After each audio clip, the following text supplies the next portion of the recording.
5, 4. We're actually live. So for anybody who is watching this later and seeing it start now, we start a little early and give everybody a chance to get here, give people a chance to share the video. So the actual discussion will start after 7, maybe around 7:05. So while everybody's getting a chance to share things.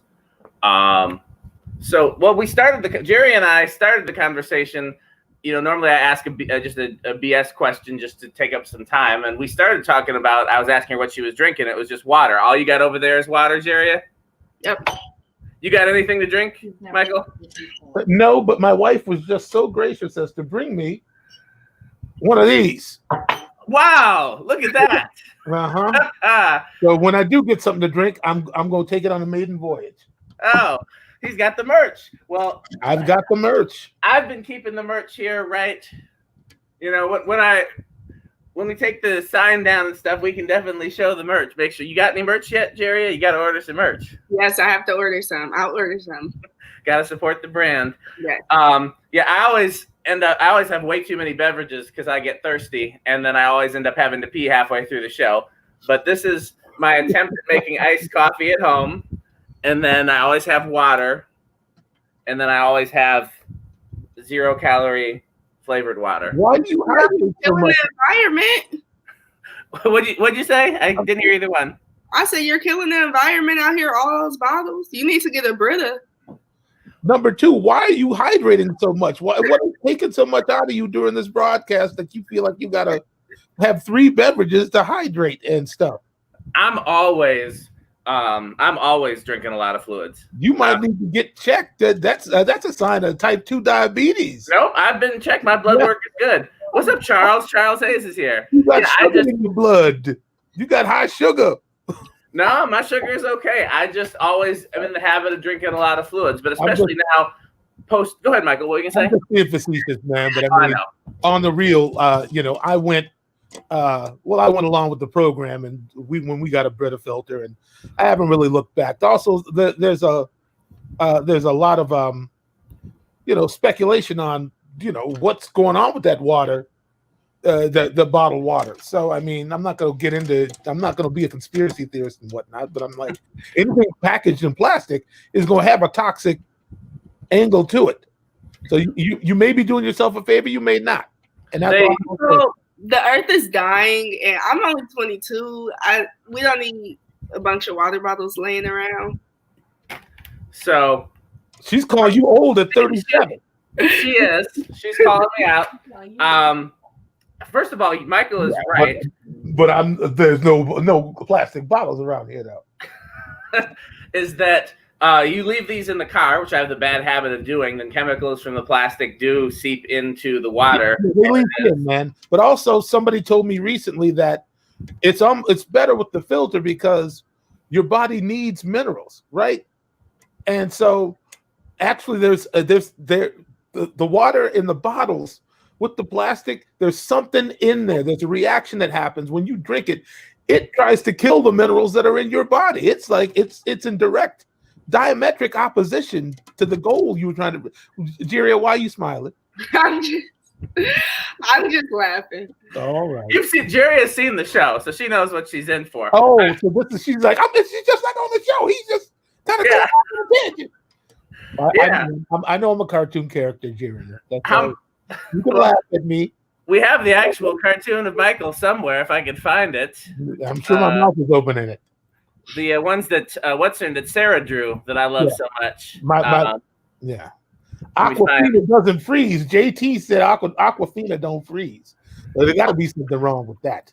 There's too much salt in it for it to freeze. I think I found cartoon Michael. Let me see if I can. And it's probably you couldn't tell the difference between me and it. Where is it? I'm looking for it. I got to figure out. It's probably such a strong likeness. You probably think it's a photograph. Yes. So there's somebody who's playing B flat. Right, I should put a little bubble next to it, the little thought bubble. Yeah. I will say, in defense of myself, I usually refill these a couple times before I toss them. I used to refill them constantly, And I learned my lesson about that, because if you keep refilling the same water bottle, you'll get sick because you'll be recycling your own germs. It's just a bad idea. Although, give up the ghost, Daniel. See, I'm gonna have to throw my wife under the bus, because I never bought water bottles until I'm from Wisconsin, where we have great tap water. My wife's from DC, where they have terrible tap water, and so she won't drink anything but bottled water. The Brita filter is the answer. I bought one for our condo when we used to have a condo. She never used it. She kept drinking the bottled water. Well, you ain't gonna tell the queen what to drink and what not to drink, so she'll have to get woke on that at her own pace. So I'm not going to admonish the queen during the broadcast. She can do it. You can do that after the broadcast. Did you guys share the video? I was going to share it to a few places, and then Facebook told me that's enough. You know, Facebook's still restricting me a little bit. You and Facebook are beefing, man. I keep telling you, we're going to have to seek you got to start finding another platform, man. Well, we're on YouTube as well. All right. Anybody that wants to watch us on YouTube can watch us on YouTube. Because the leash is going to get shorter and shorter. Did you want to share the video, Jeria, to the Brown Deer Democrats group thing? Yes. Let's see. And anyhow, you guys are just jealous of how hydrated I am. That's all it is. Yes. Well, once again, I'm hydrated with my water that has fluoride in it as well. All right. Anybody who wants to watch us on YouTube can watch us on YouTube. Because the leash is going to get shorter and shorter. Did you want to share the? So that was. Sorry. We're back. That's okay. We're back. I can't find where I share this. I tagged you. Let me tag you one more time. Okay. And this is the main account? No, it's already on the main account. You just need to share it to the other account if you want to. Okay. Well, then okay. Well, let me move to the other account. Yeah, that's the only one that hasn't been. I got you. The other one's already gone. Right. The primary account. Yeah. For some reason, it's not letting me tag you in the secondary account anymore. Ooh. I think it's. You haven't used that one in a while, have you? I was on it today, but they made me change the look of it and everything. Like Facebook. Oh, I hate that. Going through changes and whatnot. And okay, let me see if maybe this will do it. I've already gone. Yeah. I just can't. Oh, here we go. I think I found a way. Got it. Share via. Whoa.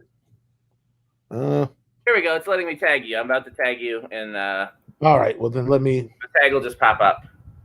Let me retreat from this window. Okay, I just saw it. Mm-hmm.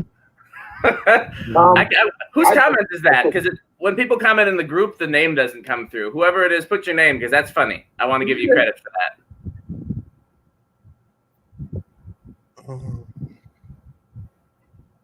It's not cooperating, man.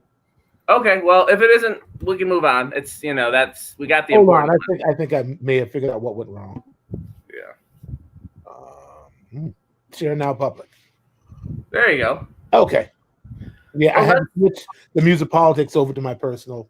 Oh yeah, Okay, so let's officially start the show, ladies and gentlemen. So, first of all, welcome to Music Politics. If you don't have your merch, the link is right under the video.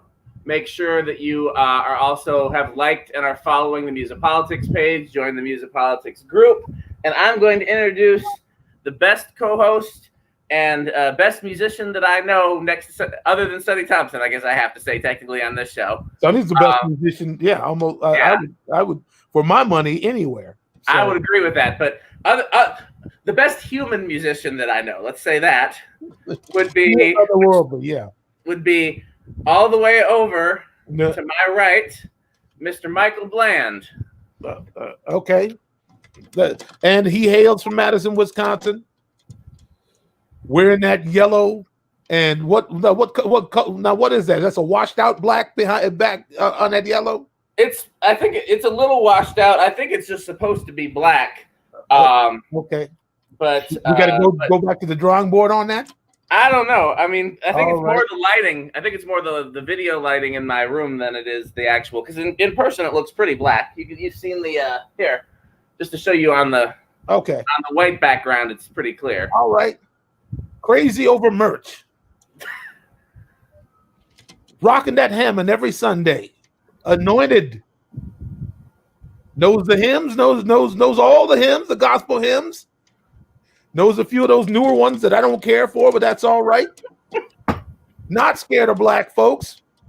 He lives in the #1 state in the country for racial disparity. That's true. And black trauma. Ladies and gentlemen, Dan Spiffy Newman, half dead Newman, survived COVID and everything. COVID tried to whoop you down, and you said on that ventilator. I'm still here. 23 days in the hospital, 11 of them in a medicated coma. Yep. Came out of it. Praise God. God is the greatest.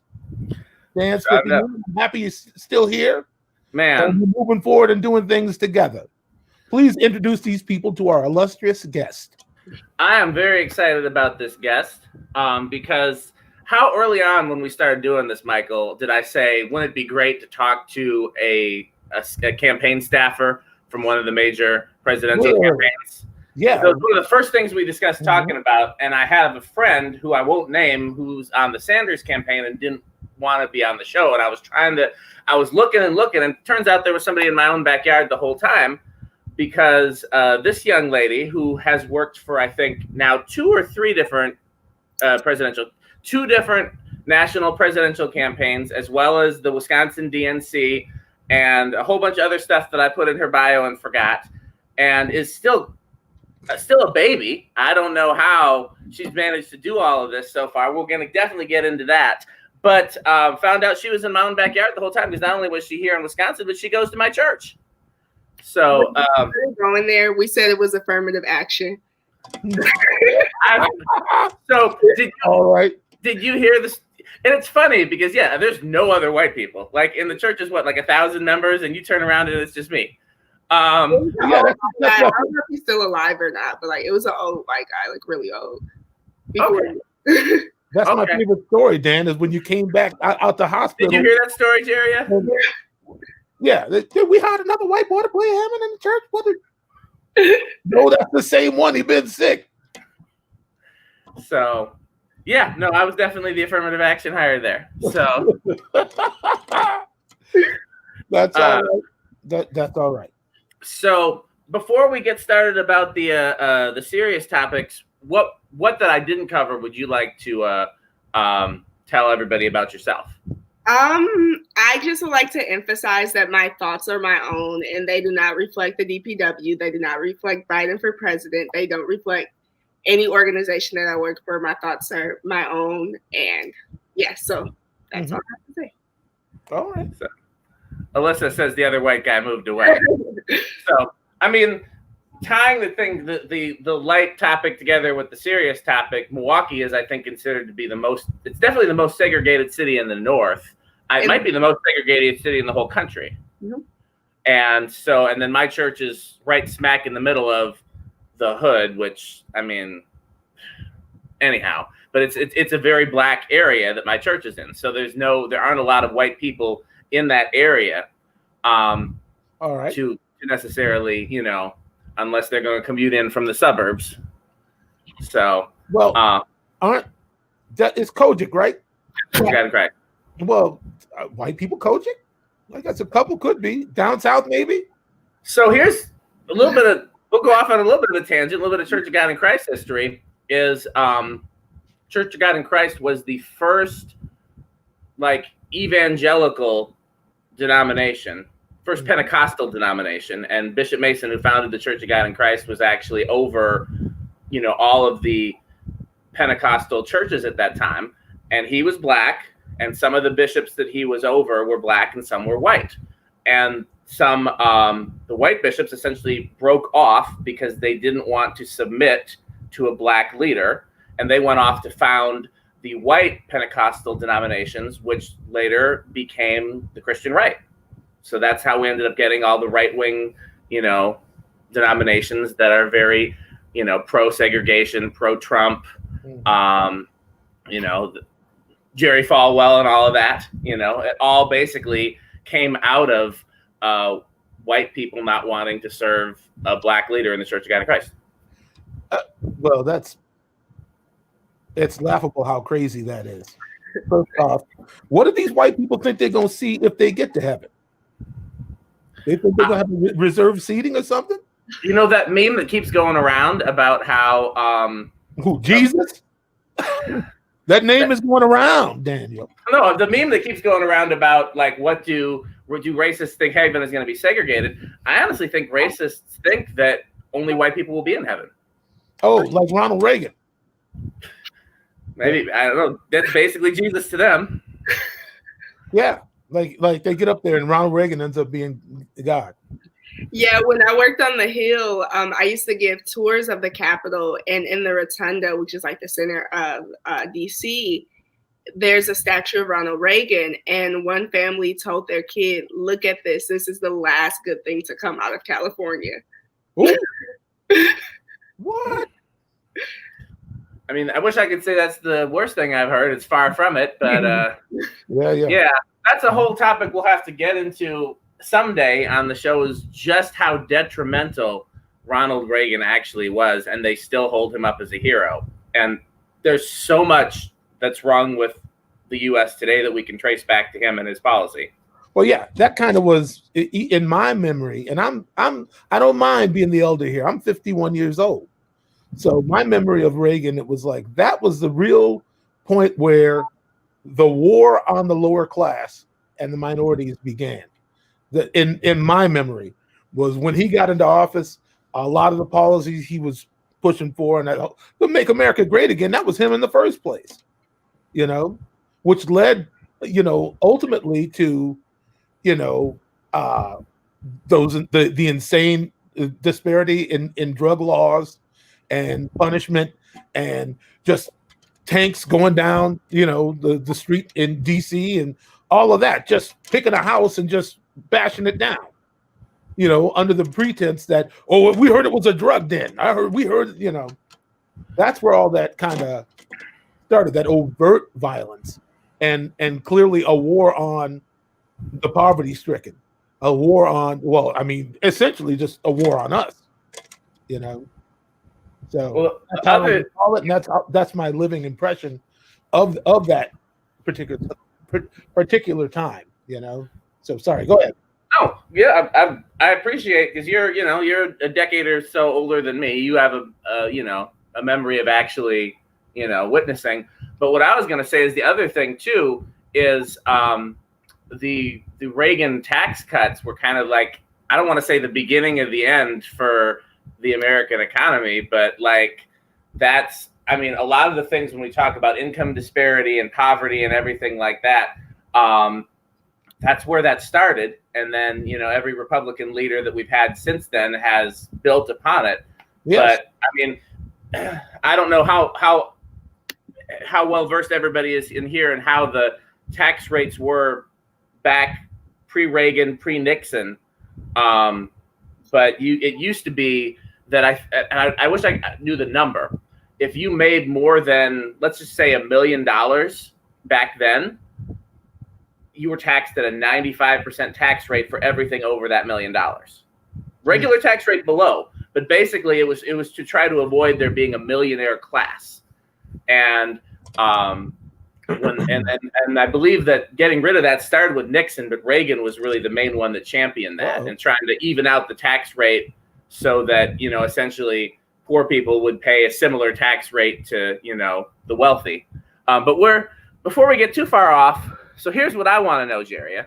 I mean, there's a lot of things I want to know, but so, as Michael pointed out, Michael's the oldest. I'm not young, at least not next to you. I've been interested in politics my whole life, and I grew up with two parents that were very active and involved in everything like that. But even so, I don't think that by 22 I had a comprehensive enough understanding to really be involved in the issues, much less work for a campaign. Like, how young were you when you started to really understand what all is involved in this and that you wanted to be a part of it, and where did that come from? Yeah, so I first got into politics my first introduction to politics was first grade. I vividly remember my first grade teacher giving us a mock election, and like she gave us a small list of things for first graders to understand for both candidates, for both Kerry and Bush. Mm-hmm. And I remember because you were in first grade for Kerry and Bush. I'm sorry, you're so young. Continue. Yes. So I remember something about John Kerry. He was pushing for like affordable healthcare, like free healthcare or something. And yeah.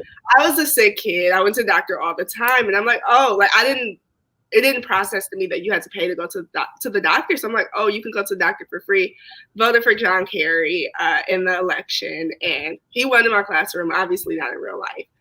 Fast forward to 2008. I don't remember a ton about the about the Obama election, but I do remember my mom. She woke me up out of my sleep when they called it. Yeah. And she's like, come downstairs, like you need to see this. So people always like representation matters is always a like buzzword type of thing. But after I saw that, like I recorded everything that Barack Obama was on, everything Michelle Obama was on, everything his girls were on, and I just watched that nonstop. I learned more and more about it. By the time I got to high school, I was really involved in not involved, but like I was really interested in it. Politics and history. My dad graduated. My dad got his degree in history, so like he always pushed like knowing history. History is important. So I ended up taking every single social studies class in my high school. So I got involved that way, and then I wasn't like super involved. I wanted to be a lawyer, not a politician. Like that was not what I wanted to do. But election night 2016, I was in New Orleans. I remember waking up thinking it was a dream because I'm like, no way Donald Trump's gonna win. But like the next day I was depressed and like, but it ignited something inside of me. So in last summer, I applied for an internship with the DNC. They trained about 1,000 organizers, primarily of color, because it's really hard for people of color to get into the campaign business because we can't afford to lose our job every 6 months, every 9 months. So they made sure that they trained a bunch of we were all college juniors. So they made sure they trained all of us to do what we could to get involved. And then I worked a primary, and I'm now on the Biden campaign. So okay. There's a lot of little things you said there that like like you dropped a lot of little nuggets there that I want to try to pinpoint if I can remember them. One of them was that you pointed out that in order to work on a political campaign, you essentially have to be able to afford to lose your job every 6 months. Yes. And that's a huge barrier to poor people and people of color being in politics. Yes. Like I've never really thought about that because I'm thinking back to so I used to be obsessed with the show The West Wing. I used to love the show The West Wing, and back when it was still written by Aaron Sorkin. And then I remember there's a character on there who like sold her car and was like sleeping on the floor of whatever just to be a part of the campaign. But like you still have to be able to have a safety net to be able to do something like that. And I've never heard anybody talk before about that being a barrier to people of color in politics. Yeah, it's truly a privilege. I know some Obama staffers were telling me they were in a tiny apartment because they were never home, out canvassing all the time. But like when you want to push for your candidate to win and like help make history, that's the sacrifice you have to make. But it's usually like me and you were talking, we don't know many Black Obama staffers because it's a privilege to even be able to do that, to have savings, to go without a job for months at a time. Yes. I just want to say while I'm thinking about it, the fact that Election Day is still not a holiday, it really. Yes. Well, I don't know who's off from Wisconsin, but in Wisconsin, you have a right to tell your employer 24 hours in advance that you are leaving either in the middle of the day or early for work or to go vote, and they cannot tell you no. That's against the law to tell you no. Okay, good. Thank you for telling me. Yeah. But that's not the case in every state, though. No, not in every state. For sure in Wisconsin, I'm not. It's that way in some other states. I'm not sure. I'm just super familiar with the Wisconsin voting. Yeah, sure. So how old were you when Trump won? I was 18. So you had just graduated high school. Yes, I was in my freshman year of college. And so that was kind of a pivotal thing for you in terms of deciding what you wanted to do. Yes, because I had my mindset. I was going to go be a lawyer. But Donald Trump, people voted him in, and I said I was going to do everything in my power to vote him out because I'm a Black woman. As a woman, I cannot afford another 4 more years of Trump. As a Black person, I cannot afford another 4 more years. As a person in the middle class, like, there are so many people who look like me, not even just being Black or woman, but being middle or lower class who could not afford him for another 4 more years. Mm-hmm. Yeah, somebody over here is saying that it's true nationally that you can get 2 hours off too. I was looking up Aaron's question because that's a great question. Wisconsin is right to work now. It didn't used to be. Scott Walker, our illustrious former governor, did that. And I mean, I haven't heard of any examples of that happening. I wouldn't be surprised if it has, that you say you're taking time off to go vote and and you're fired for an unrelated reason or they don't give you a reason. You know anything about that, Jeria, since you brought that up? I'm not super familiar with Scott Walker since I was so young when he was in office. So yeah, I'm not super familiar with his policies. But I mean, have you heard of any examples of that happening where somebody was terminated for an unrelated reason, after voting, essentially? Oh no, I haven't heard of that. I haven't either, but I wouldn't put it past. Yeah. Again, it is like northern counties wouldn't put it past them. Yeah. So you currently work for the Biden-Harris campaign. Can you take us through a little bit of your journey that got you there? Because I know you've worked for one other candidate and you worked for the Wisconsin DNC before. I've seen on your social media that you were supporters of both Warren and Harris before Biden got the nomination. So, can you take us through a little bit of, and even maybe if you're allowed to say, or if you can say, who you might have wanted to be the nominee, before it necessarily went to Biden? Yeah, we're not trying to get nobody in no kind of trouble. Yeah, so I'm actually Good trouble. I'm technically an employee of the Biden campaign, but I'm an employee of the Democratic Party of Wisconsin. So I'm not just working to elect Biden. I'm working to elect Democrats up and down the ticket. But Biden wasn't my first or second choice. I was supporting Senator Harris, and then I was supporting Elizabeth Warren.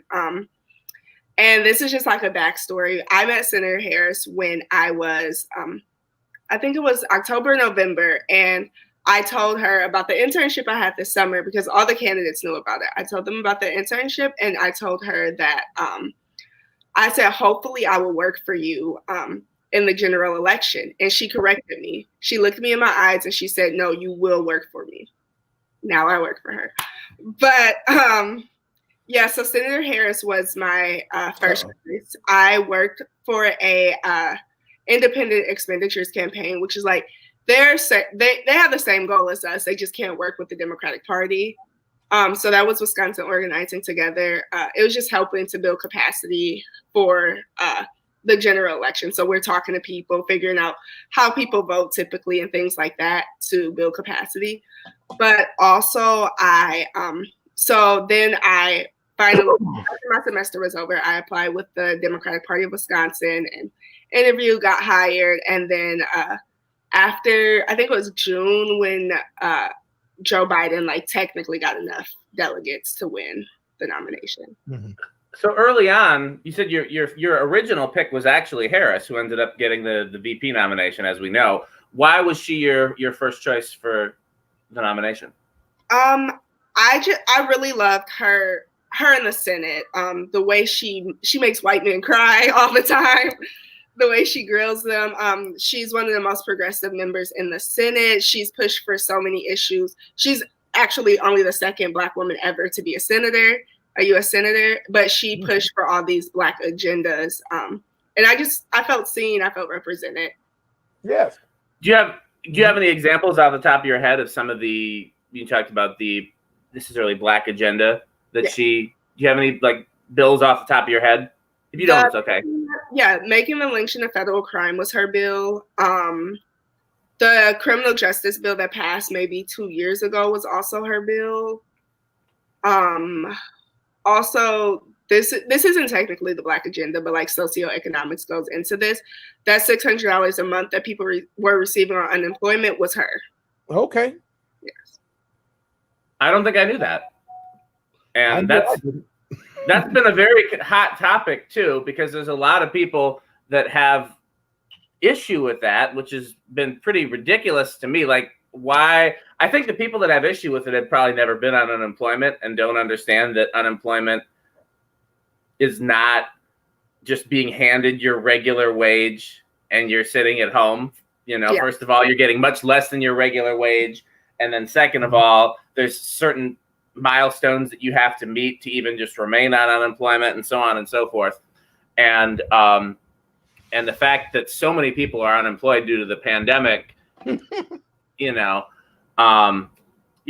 a whole nother topic. But speaking as somebody who has been grateful that my wife and myself have both kept our jobs and our incomes through the pandemic, I fully support, the extending of the unemployment benefits and the additional, because not everybody's been that lucky or that blessed, and the whole, it could have been me. Yeah. And also like, instead of being upset with the people who are receiving an extra $600 every week, be upset with the system that is making it impossible for people to live off of minimum wage or even off of $15, $20 an hour. Mm-hmm. Definitely. So, so you started with you didn't work for Harris, but you supported her initially while you were working for the DNC at that time, or the Wisconsin DNC. Yes, I was neutral at the time, but yeah. That was your okay. I know you told me that you worked for another presidential campaign. We can't really talk about that, but can you at least let everybody know what you can say? Nothing. Nothing? Oh, I thought you told me you could at least say who it was and why you can't talk. Moving on. I can't say who it is, but I can say why I can't talk. I signed an NDA and I can't speak about the NDA. Okay. I thought you could say who it was. My apologies. I wouldn't have brought it up. Okay. So yeah. So now, so you were working actually, can you tell us a little bit about what you were doing on Capitol Hill before you came to work for the Wisconsin DNC? Yeah, I was an intern in Congresswoman Gwen Moore's office. I was working with the Congressional Black Caucus Foundation.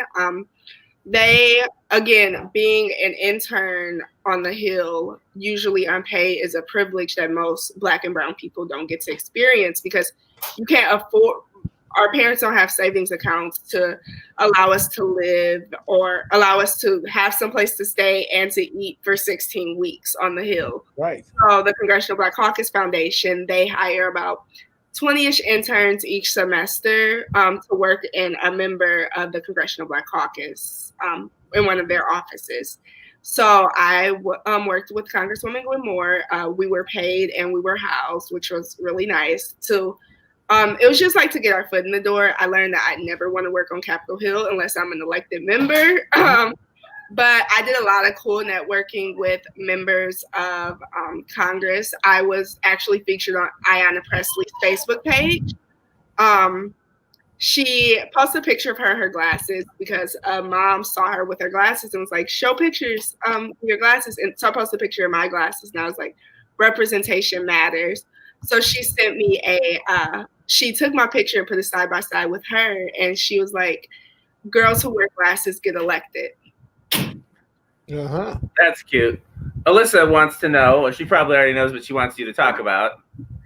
Yeah, I got involved with the Congressional Black Caucus because I just apply. Like, I apply for things, and I'm like, the worst they can tell me is no.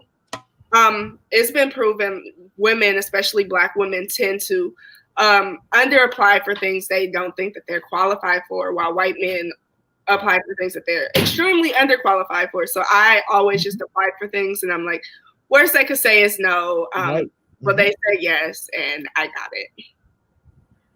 So I didn't even know that was a thing too. So you were technically, I mean, you were an unpaid intern on Capitol Hill, but the Congressional Black Caucus actually paid you as well as provided housing for you. Yes. That's a really great opportunity that I think a lot of people probably don't even know is there. How did you find out about it?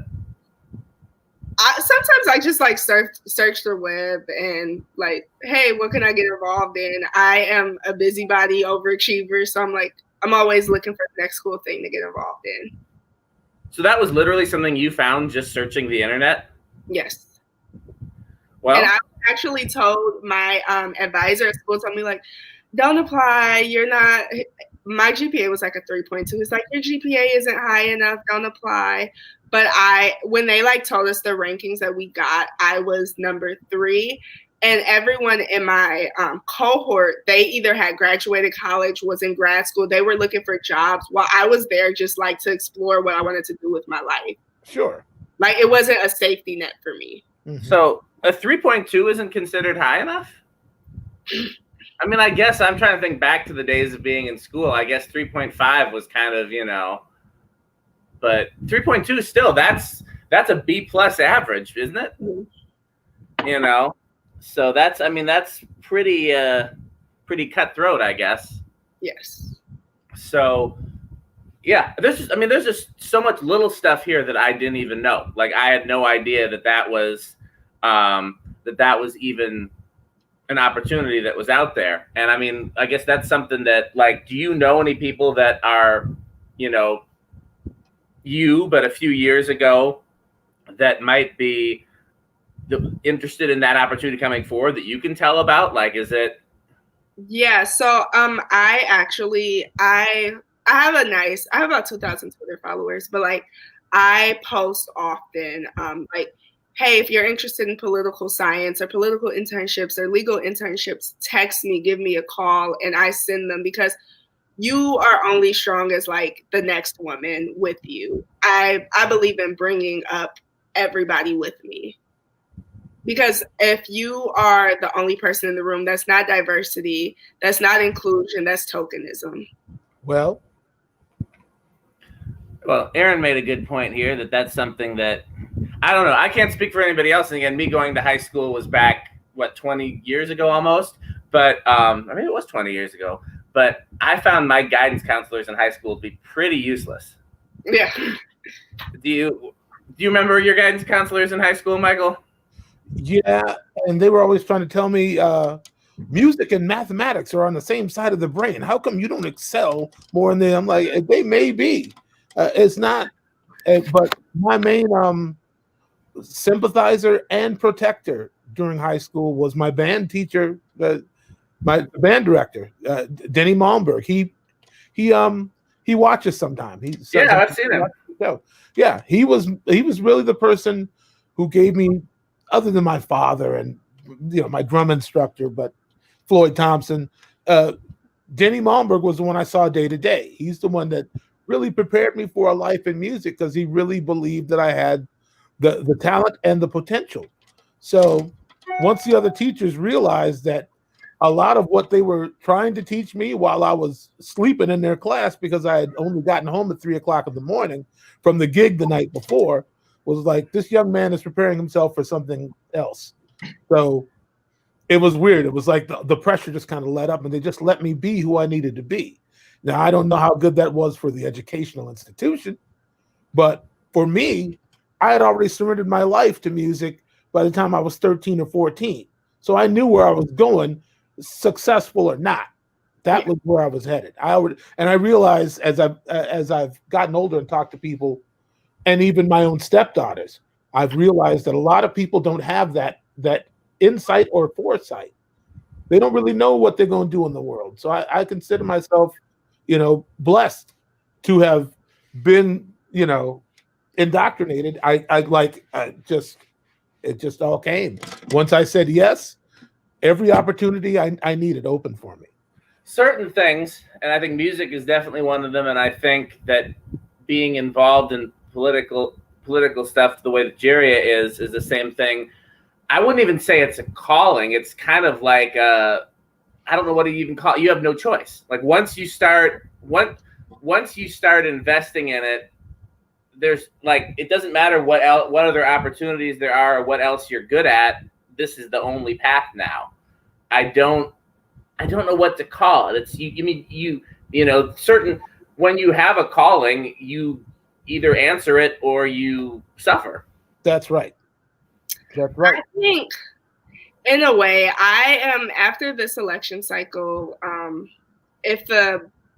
let me correct myself. When the Biden campaign wins, hopefully I get a job in the administration for a little bit. But after that, I want to venture out to something different.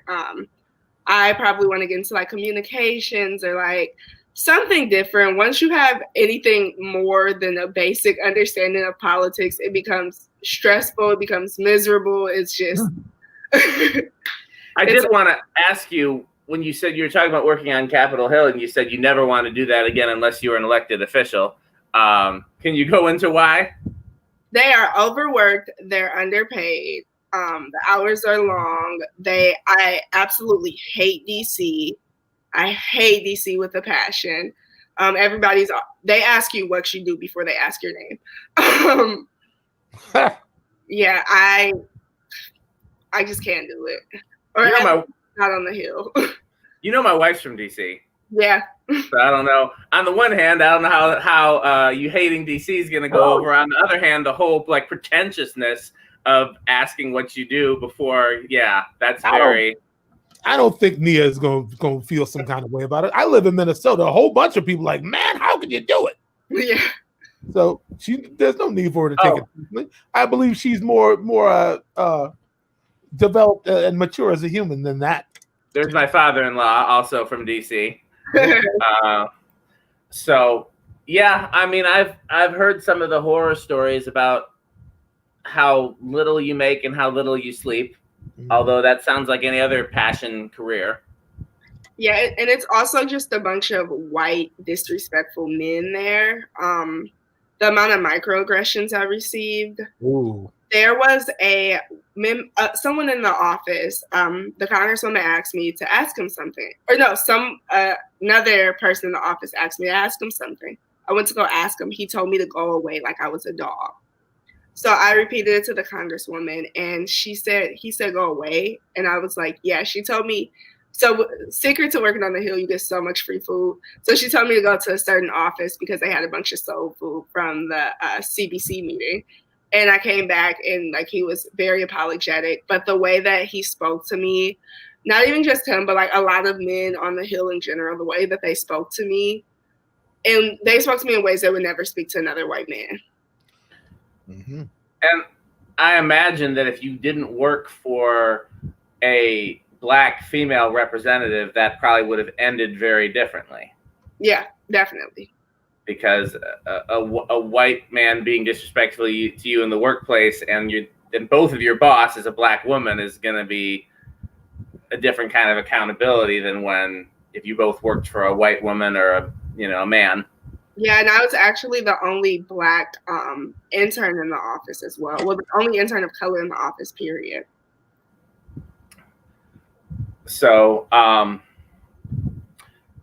it's interesting because then you brought up communications too, as which to me, and again, not being involved and interested and invested in politics and all that goes along with it, but not actually being a part of it. That seems like very much the same thing in terms of like it seems like that a career in communications and a career in politics seem very much side by side. Yeah. Yeah. So, I mean, the first thing that I think of is that every politician has a communications director and has a press secretary. Yeah. That. Mm-hmm. Yeah. Kind of the thing. Yeah. So like that, very true. I'm looking more so, and also everything you do is political, whether you are in politics or whether you're in entertainment, everything that you do is political. But I'm looking more so into like crisis management type of communication. So like I'm very behind the scenes, but also like in a way to like, I don't want to say put out propaganda because I sound like Donald Trump, but like put out propaganda to sway the opinions of people who maybe had like the worst day of their lives, or like just to prove that people aren't the worst things that they've ever done. So you're almost talking about like kind of what, at least at the start of the show, what Olivia Pope was before it went off into a whole sex and everything else. But like a fixer behind the scenes, basically. Yeah, she's based off of Judy Smith. She actually fixed Kobe's rape allegation. She fixed that, and if it was not for her, people my age would not have. If Kobe hadn't died, people my age would not have even known that he had a case. Wow. I couldn't remember her name, but Judy Smith. Yeah, I actually know somebody that does that. And I'll connect you with her. That she's a Black woman that's a fixer, and I don't know if she's seen the show yet or not, but I'll put you in touch with her. So how far did we get? We got to working on the Hill, working for the DNC, and we kind of made it up to Biden, which is, like you said he wasn't your first choice. He wasn't a lot of people's first choice, but he clearly was a lot of people's first choice as well, because he got in on that. So I hope there are no Bernie supporters here. I'm not throwing shade or anything, but when Biden started winning these southern states, a lot of talk from like the progressive, like the extremely progressive side was that the establishment was pushing Joe Biden. Well, Black people are not some mythical creature called the establishment. Black people supported Joe Biden at extremely high numbers. And it's not, maybe because he was their first choice, maybe not, but Black people always vote based on electability, because we don't know what they're going to do in the voting booth. And that's what happened in 2016. They voted for Bernie Sanders because they knew that white men would secretly support Hillary out in public, but then they would go and support Trump in the voting booth. So Black people voted on electability rather than who they actually wanted to vote for, because we have so much to lose in this election. Mm-hmm. And I'm assuming there's actually statistics to back that up, that for example, that white men would say that when they're polled that they're voting for Hillary Clinton, then go in the voting booth and vote for Donald Trump. Yeah, and then just like piggybacking off of the electability thing, a conversation I had with my grandfather, I asked him, like, this was when it was like 20 people in the race. I'm like, Papa, who are you supporting? And he goes, I really like he calls her Senator Harrison. My papa's like 65, he calls her Senator Harrison. So I really like Senator Harrison. He was like, but white people aren't going to vote for her, so I'm just going to vote for Joe Biden. It's interesting because I have always have I have my elder hive mind that I talk to whenever I'm trying to make up my mind about something political, especially if it's national. I like to talk to people that I look up to in terms of, not only do I respect them and their opinions and their perspectives, but also people that have been around a lot longer than I have, or than maybe even necessarily than Michael has, and I always kind of I like to get the wisdom of the elders, so to speak. And for the most part, for the people that I know, it's Black elders, but also my parents. I trust their opinion on a lot of things, and and there's my in-laws for sure. I asked our pastor and the only person that I knew, so my mom is a public school teacher. So even though she's 70, she tends to a lot of the teachers are not, and a lot of the teachers are very progressive. And so she tends to skew more towards the young progressives because of that. Everybody else that I spoke to was pretty, whenever I'd ask them about national political campaigns, they'd usually go with the safe choice, and I remember asking a lot of people, and if one of them was my father-in-law, and I'm wrong, he'll correct me because he watches the show, but I asked a lot of people that have been around for a long time what they thought of Bernie Sanders, for example, and the response that I got from the elders was usually, well, he's been around for a long time and we still haven't seen what he's done, versus Joe Biden, who has been around for a long time and has a huge track record of what he's done, some good, some bad, a lot in between. And a lot of people considered him to be a safe choice. Yeah, also just like the whole idea of Black and brown people have been promised the moon every single time that every election. Promised the moon, nothing happened. Promised the moon, nothing happened. So with Joe Biden, he's moved more left, but like at the beginning, he was talking about just going back to the status quo type of thing. So so that was Black people. I feel like a lot of older Black people vote. Younger Black people did like Bernie Sanders, but young Black people don't vote. Older Black people get out and vote. They wanted electability. They have been fighting revolutions their whole lives. They don't want to fight another revolution. And they are tired of being promised the moon when they're not going to get it. They're being realistic. Sure. I want to make sure we put a pin in that. And I know that, again, I know when you're speaking, you're not speaking off the cuff. You have statistics and things to back up what you're saying. But I want to later on when we, I want to talk about the what you said about young Black people not voting and why and what we can do about that. I want to come back to that. Michael, do you mind answering Alyssa's question? I'm trying to remember. Oh, I remember. Well, I'm not sure what point we started discussing. That's true too. So I'll tell you how it went for me. Early on, I thought Mayor Pete might be a good candidate. I really did. But time went on. I learned a bit more, and I,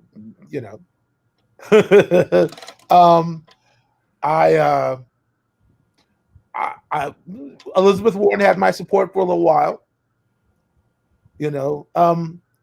The thing that frightened me about Kamala was all the stuff I've been hearing about. She's been done more to imprison Black men, and like that particular story. And before I ask you about that, I will say that when Joe started to look for a vice president, what's her name? Susan Rice. I thought white men want nothing more or nothing less than to deal with her. She just seemed like she was going to bring the ruckus. But I thought that she's too hardcore.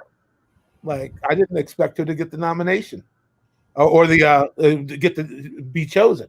But she's the one I really wanted to see in that position, because I feel like I've watched enough interviews and, done enough research to know, like, she's been there. She's a hardened professional. And I'm like, we need somebody a little militant, somebody they're going to be a little bit scared of, and they're already scared of Black women anyway. And I'm not disappointed that Kamala is in there. But I would like some clarification on that rhetoric they keep trying to bring up on her about the incarceration rate. So where do we start? She was a prosecutor in the 90s. And when we talk about prosecutors and people prosecuting crimes, you have to have the conversation of the police officers overstopping Black and brown people in general, because these prosecutors would not have to prosecute these crimes if these cops weren't stopping them and arresting them. You have to prosecute something once it's on your desk.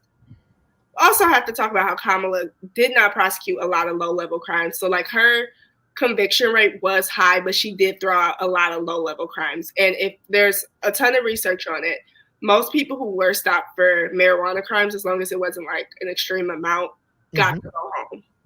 They did not get charged. Yeah, so, and when you talk about her incarceration rate and how she locked up so many Black men allegedly, you got to remember the time period was. It was a tough on crime era. I wasn't alive during this time, but I have talked to older people who were alive, and they said, especially in California, people were on the streets rampant. People were walking home, had to walk home without their sneakers because they were scared they were going to get sneaker jacked. It was insane. The height of the crack cocaine epidemic, all of these things were happening. So somebody had to do something. They wanted the government to do something, and the government to do something fast. She's also upholding laws that both Joe Biden and Bernie Sanders put into place, voted to be into place, as well with the 3 strikes rule, as well as the citizens of California who voted for that. Okay. That all that information helps. Thank you. I mean, I will say too, because it's a discussion that keeps coming up, and there's some people that I've talked to who just simply don't support a prosecutor or anybody from law enforcement, period. And I understand that argument. And just it didn't matter if she was the most progressive prosecutor or not. The fact that she was a prosecutor and enforced the laws enough for them to not be okay with that. But there've been a lot of things that have been shared on social media that have just not been accurate too. Like there's a whole lot of like I've seen a lot of claims that she was the prosecutor during what was his name? I want to say Oscar. Yes. And she had nothing to do with that case. But there have been any number of memes going around and posts and claims going around that she was responsible for that. There was quite a few things that have been circulating in terms of her conviction rate and other things that just flat out were not accurate. And I mean, I guess it's interesting to me. I understand smears in a political campaign. And I guess one of the things that I'm curious about, and I don't know that we know or will know, is where the misinformation comes from. Because if it's not coming from the right, then where is it coming from, and what purpose are they hoping to serve? So a lot of it is, I've seen a bunch of like Russian bots posting about it. I'm on Twitter a lot. I'm not on Facebook as much, but I've seen a lot of Russian bots posting about it. But also I've just seen people from our community, even from the left, it's the same thing that happened in 2016. I'll vote for a woman, just not that woman. And with every woman, it's going to be a problem, especially, and then you bring her being Black into it. Then you have to take into consideration Facebook and Mark Zuckerberg not censoring fake news on Facebook. And that's where a lot of people are on there, especially like the older population who can't even differentiate between what's real and what's fake, what articles are real, what sources to believe. Yeah, so it's been a lot of fake news surrounding her. And I think people are so quick to believe it because the way that Black women are unprotected and the way that people will believe anything about a Black woman. I think her not being 100% Black also plays into that. She is half Jamaican and half Southeast Indian, I believe. So I think that plays into that. And it's like, how can we strip her away? How can we strip her from her Blackness type of thing? Oh, so that's what that's about.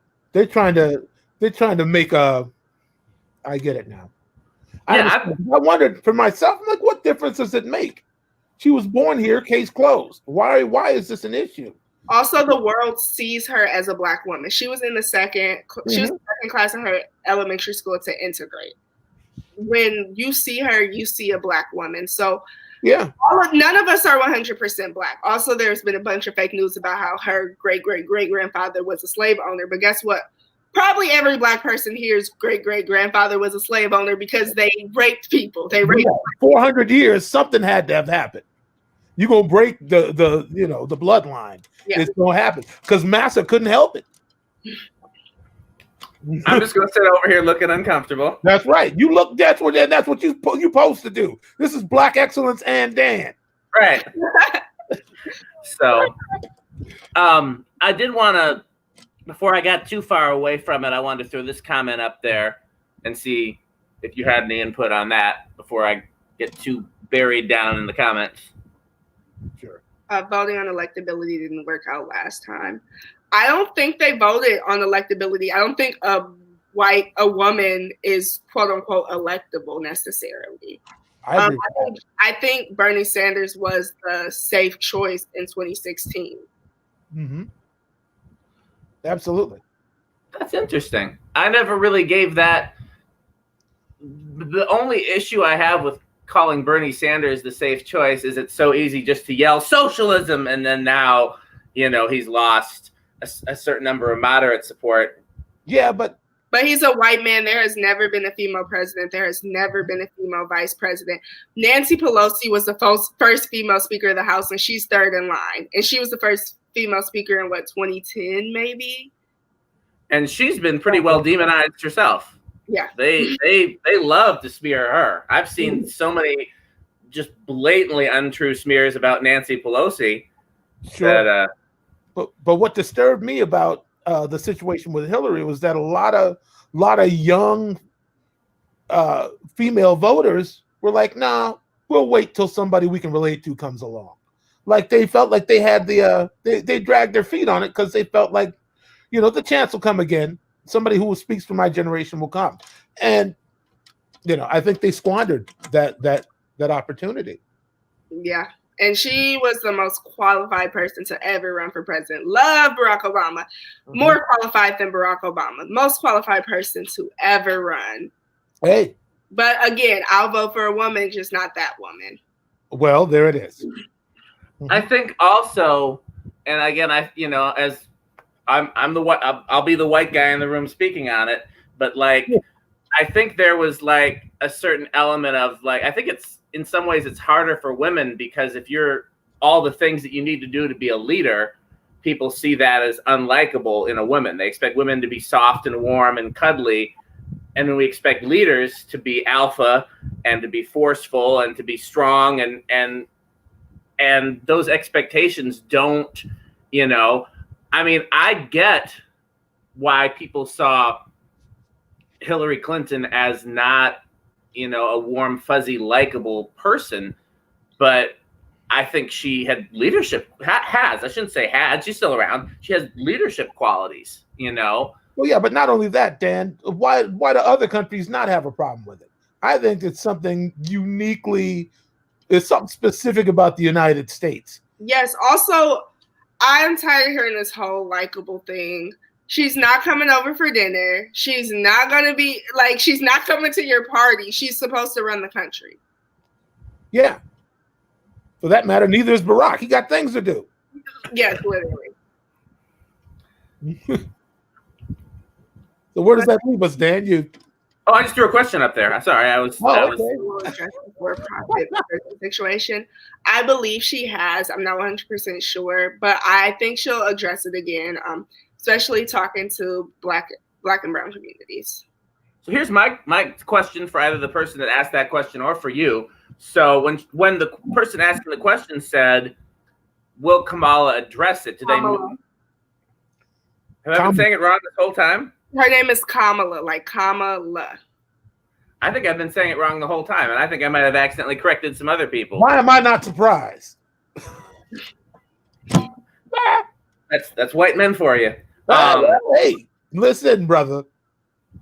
So, do they mean will she address it in terms of speak on it or with policy? Because then my sub question is, if they mean the latter, what can the office of the vice president do in terms of Yes, that'd be my question.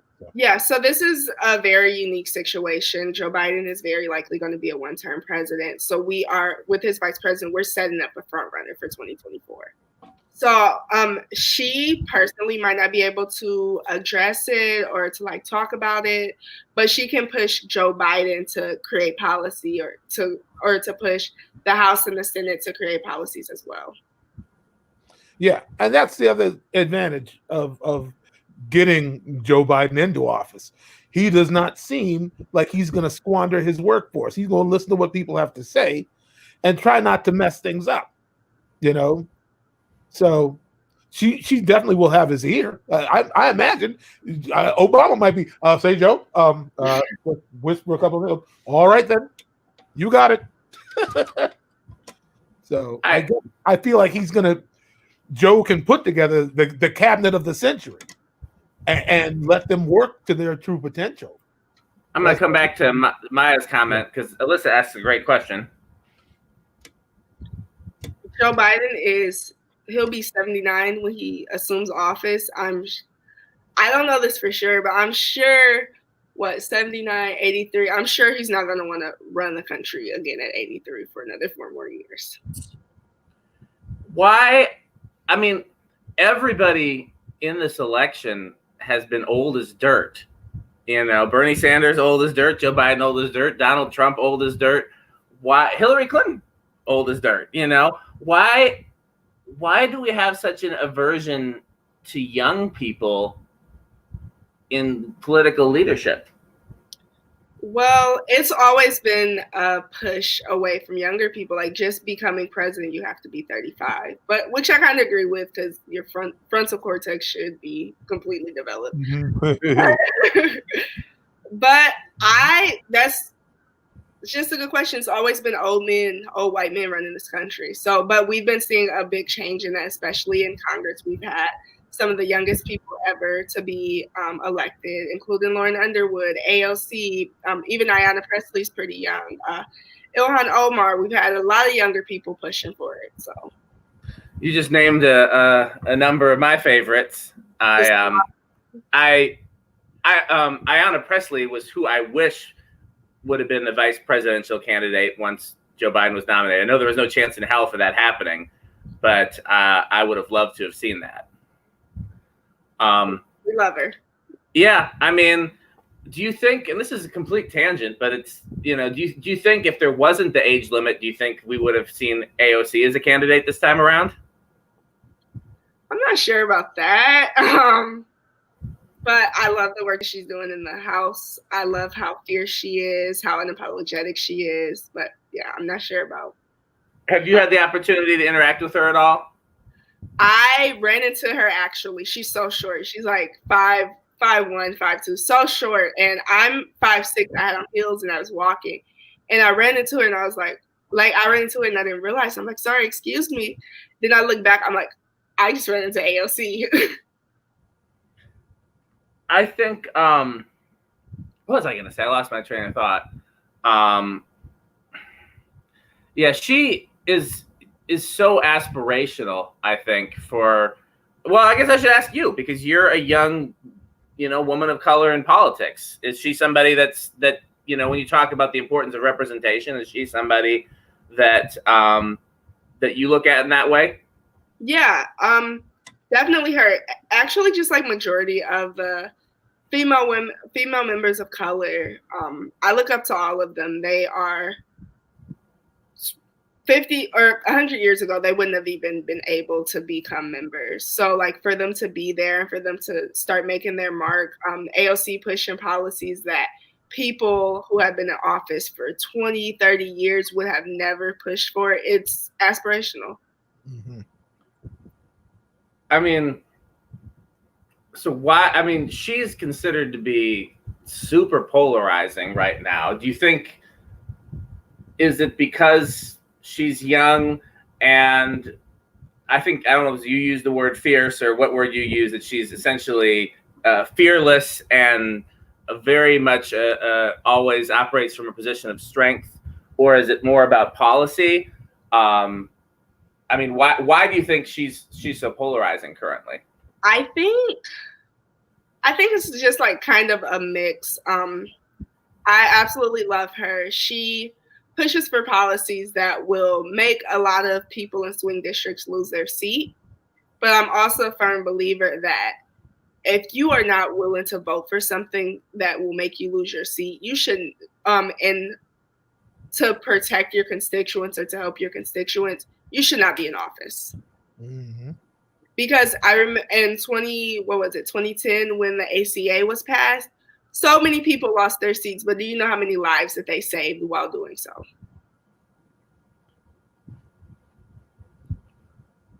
I had something I wanted to say that now I lost it again. What was? I'll come back to it. Give me a second, Michael. What were you going to say? I didn't have anything I was going to say in particular. I thought that thank you. That was what I was thinking. Was you can take that question down. Somebody pointed out in the comments as well that it was white women that were able to vote 100 years ago. I think. Oh man, I'm trying to get back there. Whatever it was brilliant. And that's cool. Can we stay on the? Well, wait a minute. She's a smart brown woman with the confidence of a white man. She's scary to folks. Yes. What's wrong with that? I love.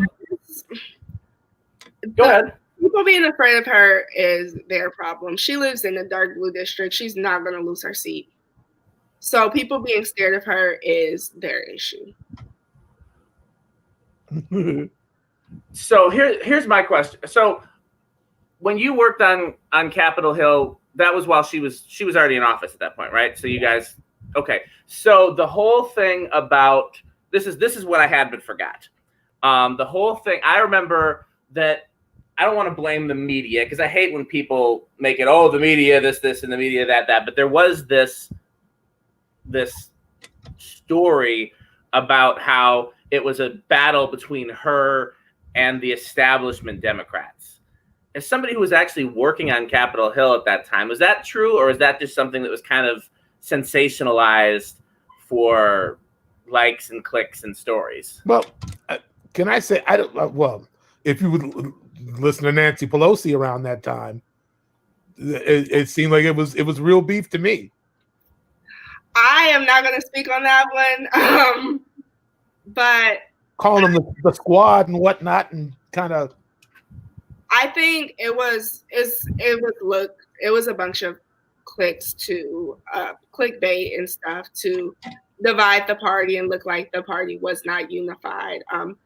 There has always been more progressive people in the party. There has always been more moderate people in the party.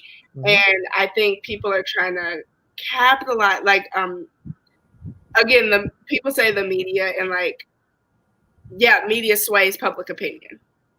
So I think they were trying to capitalize off of that, especially with more right-leaning news companies and news articles to capitalize off of that. People, there's always been different opinions. There's always been infighting, and I'm sure if the Republicans had a backbone, they would have infighting as well, but they just don't. That's a good point.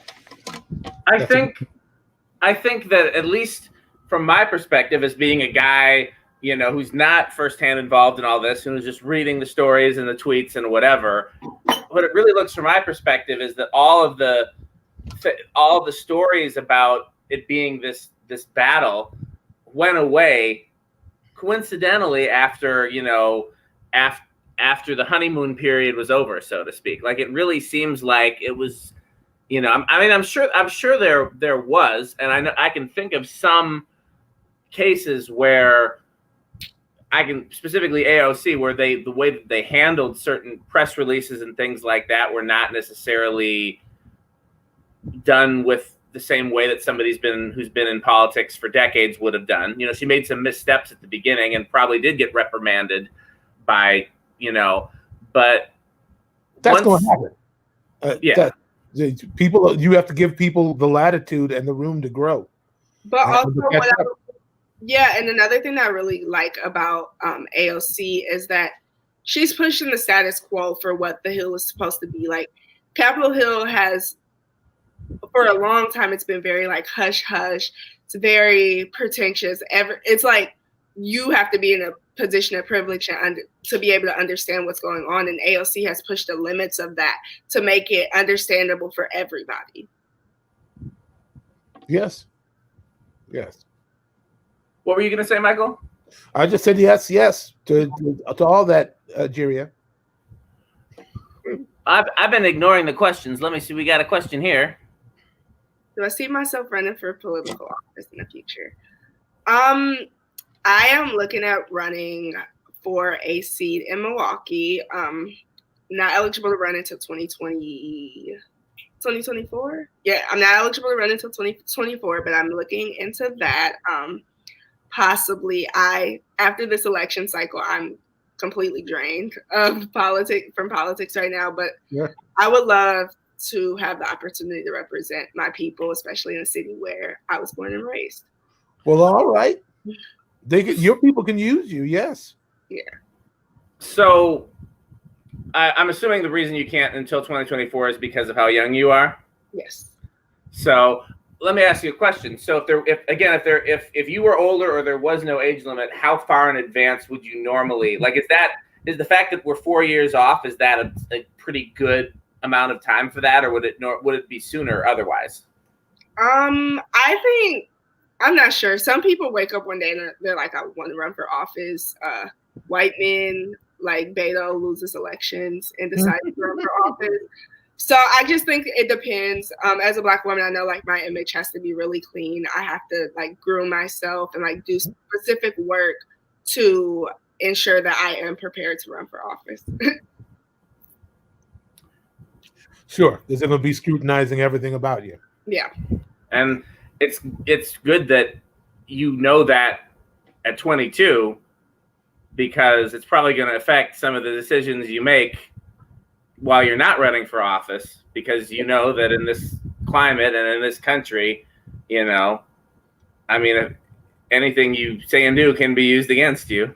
Well, but also I think we are entering a very unique time of politics where people who mess up like are able to run for office. Like a lot of the older people are dying, like the boomers are beginning to die off now.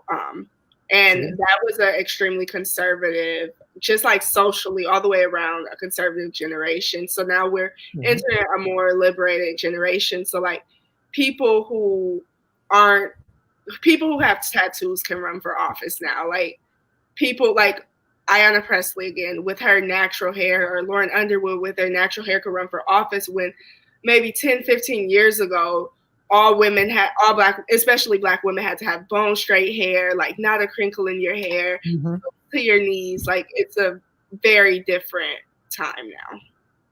Yeah.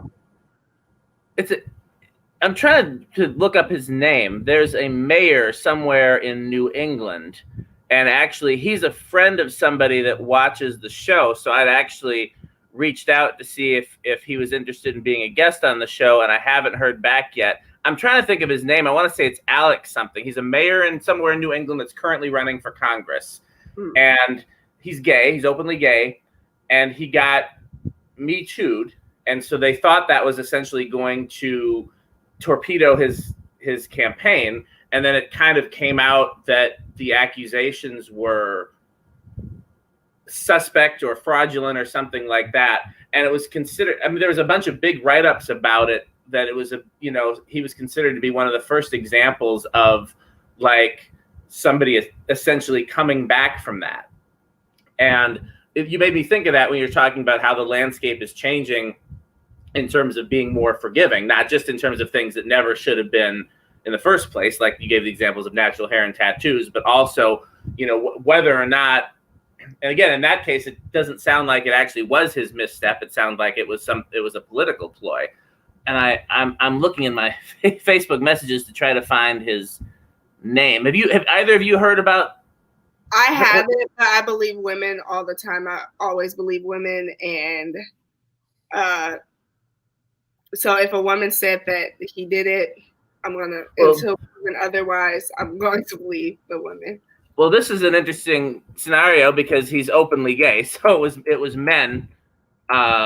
But it wasn't a specific accuser. I'm looking for I can't find it, but there wasn't a specific accuser. It was like, I think a campus newspaper published, oh yeah, we've had several students that claimed that when he was a professor, he was sleeping with them or something like that. But there was not actually there wasn't actually anybody, like there was not an actual accuser. And then when they actually traced back the accusations, they found out that it had come from a political opponent's office or something like that. I don't remember the details, but I'm gonna look it up. And if anybody's interested, I'll post it in the comments when I find it.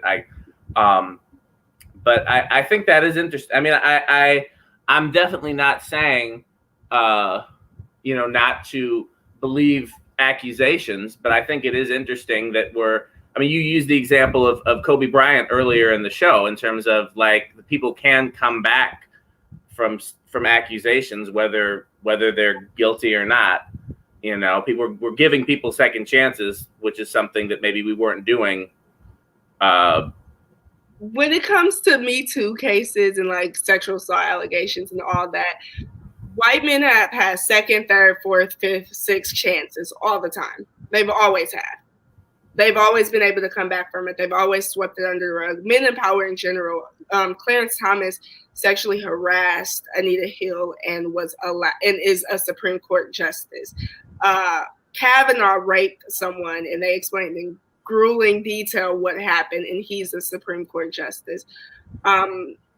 Bill Clinton coerced his intern into having sex, and he's gone down as the first Black president. So, like, with things like that, men have always gotten second chances.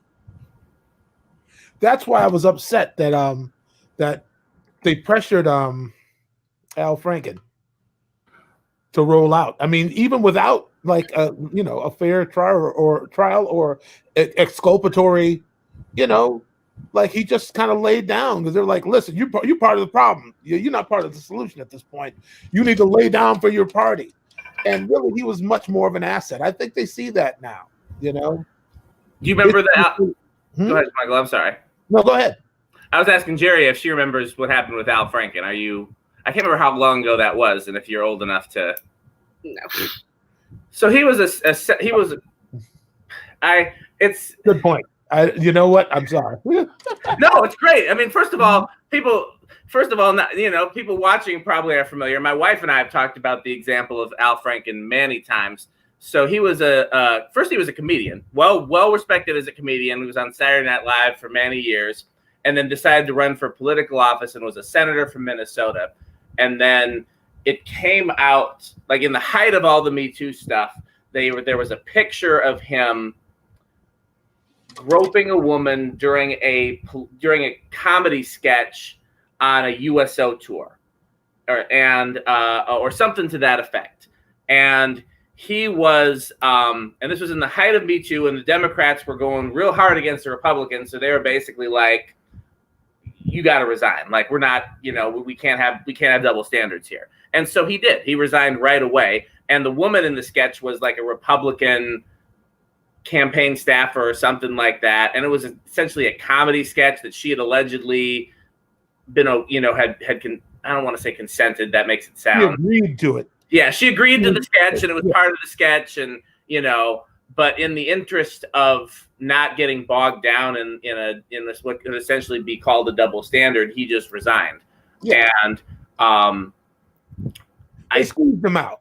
Yeah. And, he was. I mean, what else was he gonna? Did we lose Michael? Yeah. You still there, Michael? Can you hear me now? Yeah, Michael's back. Hello. All right.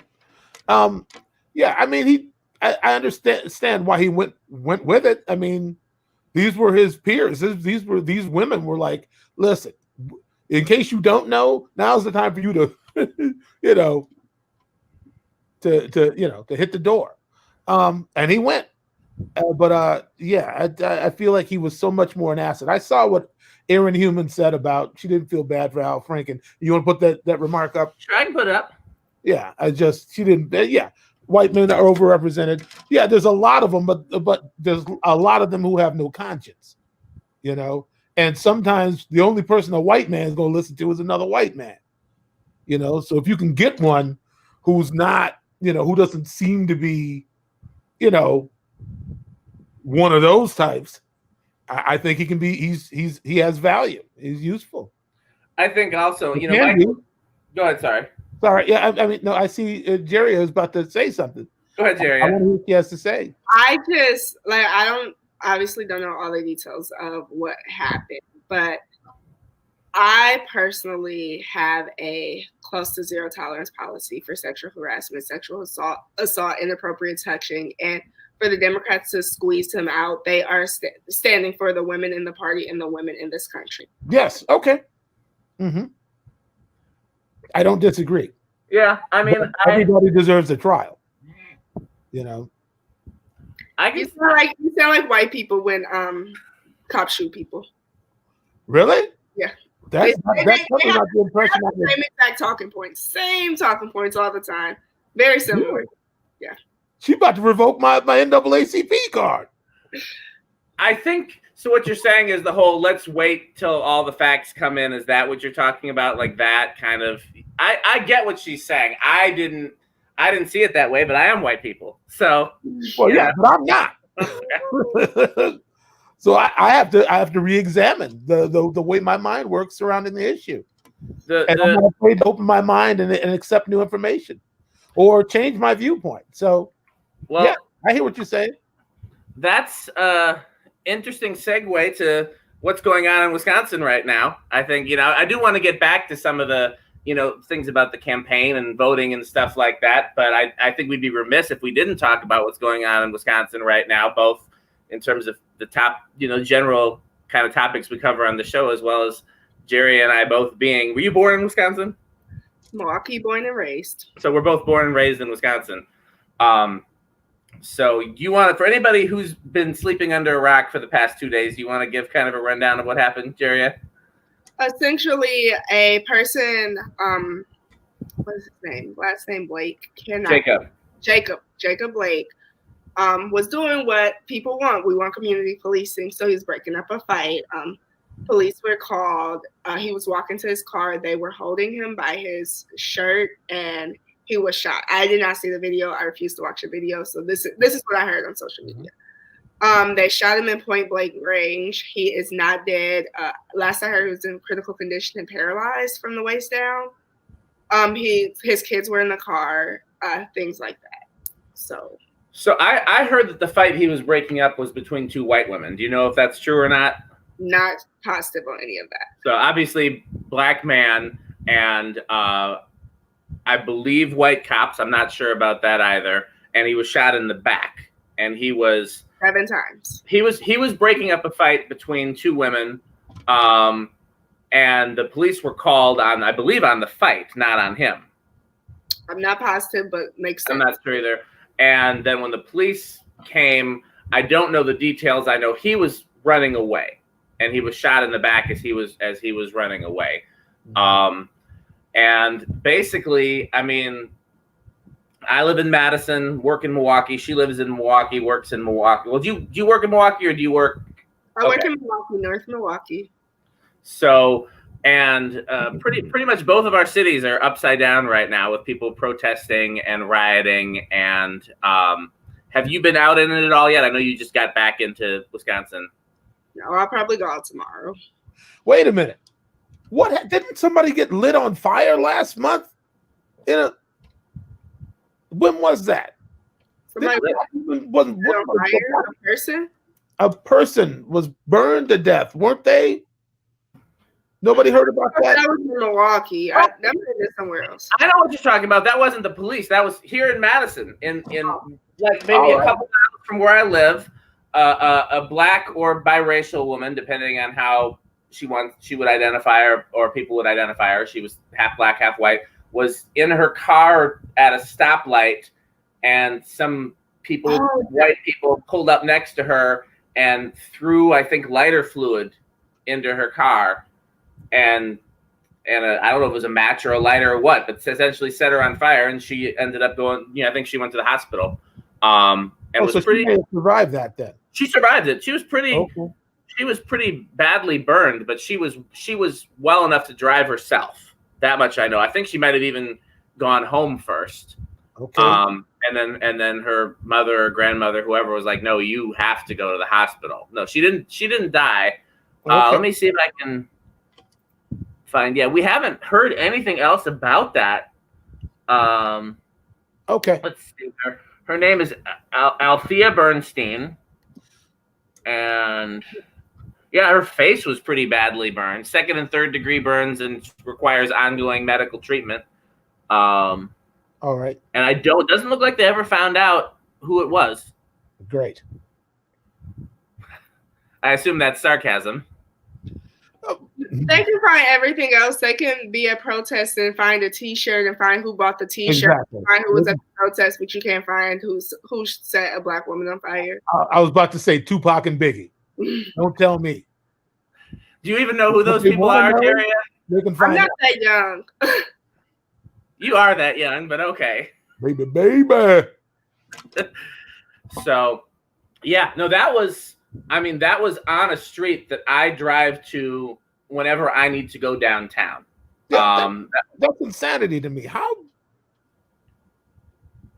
I don't know. Trying times. I'm trying to think if you've ever. People are going crazy, Dan. What's wrong with these white people? Why are they going so crazy? You know my theory. My theory is this is just trying to do as much damage and destruction as they can before 2043. What's Okay. You know? Well, 2043 is the year that technically white people are not the you want to when they become the minority. Yes. I'm not a conspiracy theorist, but that's my one conspiracy theory that I claim to. It's almost as if minorities are treated bad or something. I know, right? So, that's the one Bad conspiracy they know they theory. don't want to be one. They know Right. they didn't want to be it. That's and shout out to Jane Elliott with that test.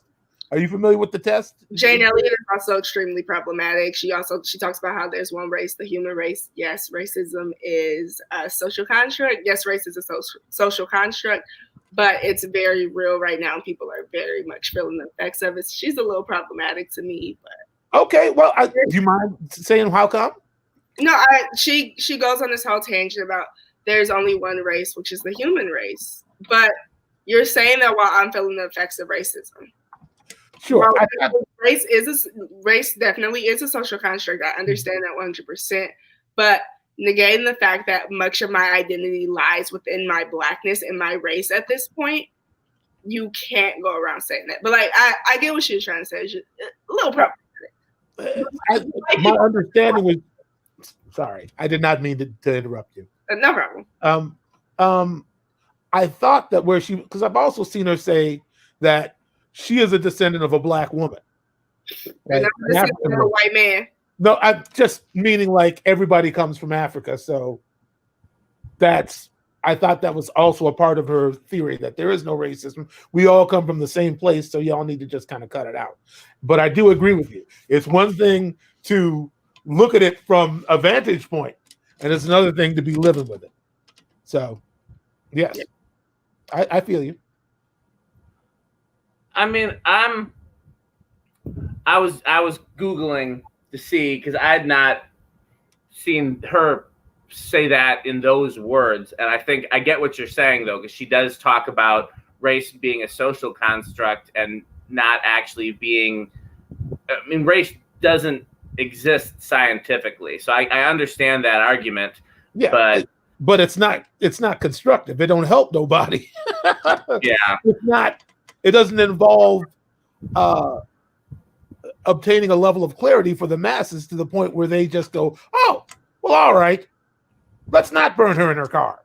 Yeah, let's not. It's not. It don't have an effect on things. It's a nice notion, and it may be scientifically fact, but how can you use it to also, get? We didn't create race. Race was created by white people in the 1400s. They don't have nothing to do with us. Mm-hmm. I don't think we were even white people weren't even called white until a certain year. Yeah. I was going to bring that same thing up because Sade talked about that a bit on her episode, that the concept of white and Black actually came after slavery in the U.S. They needed a reason to justify it, and so the idea whether it was Michael or Jeria that just said that the idea of actually calling people white and Black didn't exist until like the 15th or 16th century. He was going there. I just finished your sentence for him. Yeah. So let's get back, because we only have half an hour or so left. Let's get back to the campaign. I think we've already kind of addressed some of the pros and cons and the smears versus legitimate criticisms of the current Democratic ticket. I mean, I definitely want to make sure that we, don't gloss over any of that, because there's a whole lot of people that are still apprehensive about voting for a Biden-Harris ticket. And I get the whole, like, I've seen a lot of people posting similar memes and things that they posted during the Hillary campaign, which is like, Biden, I guess, or something like that. And as I think everybody here has stated that he wasn't anyone's first choice per se, but I'm not going to be going to the polls in November like, I guess. I'm geared up and ready and aggressive to go to the polls. It's not a hesitant thing to me. Like, fourth or fifth. Go ahead, Michael. I'm sorry. I didn't know if you were done or not. Yeah, I don't understand what makes people want to do that. I can tell you, privilege. It's privilege. All of that, I guess, is coming from a bunch of white people whose lives were not drastically changed. A bunch of white men, probably, whose lives were not drastically changed by Donald Trump winning. Also, it's coming from like higher up Black people who got tax breaks from Donald Trump from Donald Trump winning, or their lives again weren't drastically changed. But women, like, let's just talk about women first of all. Women, Roe versus Wade is on the verge of being overturned, and that's going to hurt Black women more than anybody, because abortion is directly correlated with socioeconomics. Oh yeah. So, and Black women are not going to stop having abortions. They're just going to stop having safe abortions. But Black Lives Matter, though, right? Go ahead. And then just Black people, hate crimes have gone through the roof since Donald Trump has been into office, because he starts telling people when they loot, we shoot. When he's calling KKK members very fine people. White supremacists used to be scared. They used to wear hoods. They used to be terrified to be out in public being white supremacists. Now they're running for office. Yeah. But now they're out in public. Saw a Facebook group message about how the white supremacists said that they will be out in Kenosha today. Like, even older people, Black and brown people and older people, the way that this virus was handled, the way that Donald Trump gave PPP to China, knowing that the virus is coming here, still refuses to put this country on lockdown, is killing Black and brown people. Forcing these kids to go to school is going to kill kids. If it does not kill kids, they're going to take it home to their parents and kill their parents. We cannot afford another 4 more years of Trump. So if you got to go and say, I guess, just go to the polls. Like, I don't care if you guess. I don't care what it is. Go to the polls. Mm-hmm. So yeah, that's go ahead, Michael. No. She, once again, I can't argue with her logic, and I agree. That's all right. Go ahead. Say what you got to say. Disabled people as well. Yes. Disabled people, Black and brown kids who are being put into cages, separated from their parents. It's too much. It's too much. Mm-hmm. And on top of that, the post office. I didn't know how important. In the Constitution. Like, how do you have beef with the post office? And this is getting off on a tangent, and the question I put up there is a great question, but this tangent is like, how are people okay with this? Like, there's no reason for him to be sabotaging the post office other than to sabotage the election. Like, he's not even trying to be like, oh, well, we're defunding the post office because no, he's not giving a reason. He's doing it blatantly to influence the election. It kind of goes back to that whole like mafia mentality when you think of the way he handled real estate deals in New York, where you do it boldly. I guess it's kind of the whole thing of like if you're breaking into a car in broad daylight, people are going to assume it's your car, and it's okay. Right. Like, don't sneak around. Just do it just treat it like a normal thing. You know how many times I've walked in, also because of my size, and I don't usually have a pleasant face on.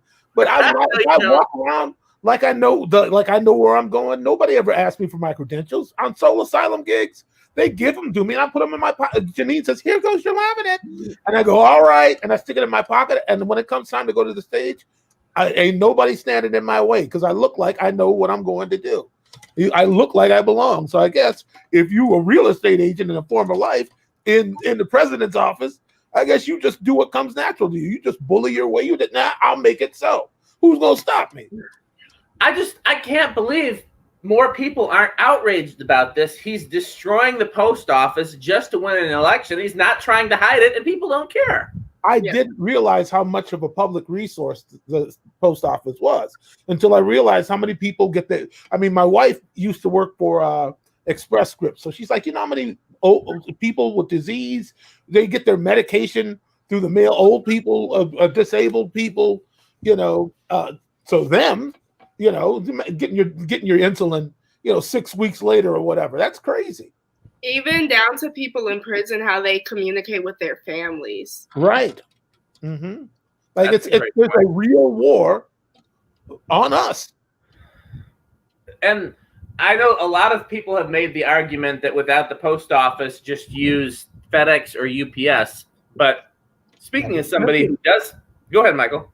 No, it's expensive. Go ahead. Sorry, I didn't mean That's exactly what I was going to say. Like if you've ever had to ship something, if you're shipping something big, then FedEx and UPS are great options. If you're shipping something small, like medicine, like a check, like, really the only viable option is the post office. It costs 4 to 6 times more to ship something small through one of the for-profit companies. Right, exactly. And if you're already using the post office, I mean, people use it to pay their rent, get money orders and whatnot. I mean, so these are people who already don't have money to burn. So it feels like it's blatant punishment of the lower class. Are either of you familiar with the concept of the post office being used as a bank in communities that don't have access to banking? There was a push some years back to be able to allow the post office to function as for I think savings accounts and check cashing and stuff like that. And then I think they canceled the ability for them to do it or something like that. Do either of you know what I'm talking about? I hadn't heard that. So you used to be able to do minor banking at the post office back decades ago. You cash a check there. I think you could get some either a checking or a savings account through the post office, and they made that illegal at some point. And then under the Obama administration, there was talk about bringing it back. And because in certain areas, either you're way out in the country and you have no other options, or you're in the hood and your options are predatory lending places and check cashing places that charge you exponential interest rates and things like that. And so there was this idea of allowing the post office to provide those kind of services as a way to stay viable and to help those communities. And now we're going the opposite direction. Well, that's because Trump don't care. It's the cruelty is the point, it seems. But also, let me about people dragging their feet to go vote. Mm-hmm. Joe Biden and Kamala Harris are not the only people on that ticket.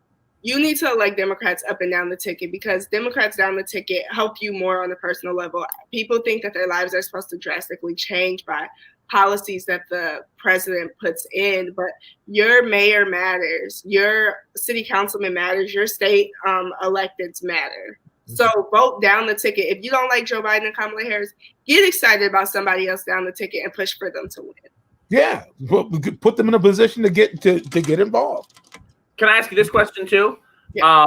So I'm somebody, I mean, I research every election before I vote. I don't just vote blindly, but I can't remember the last time I voted for anybody that wasn't blue. I pretty much just vote blue down ticket. But there might be people watching who who are independent, who are Republican, who don't necessarily adhere to one party or another.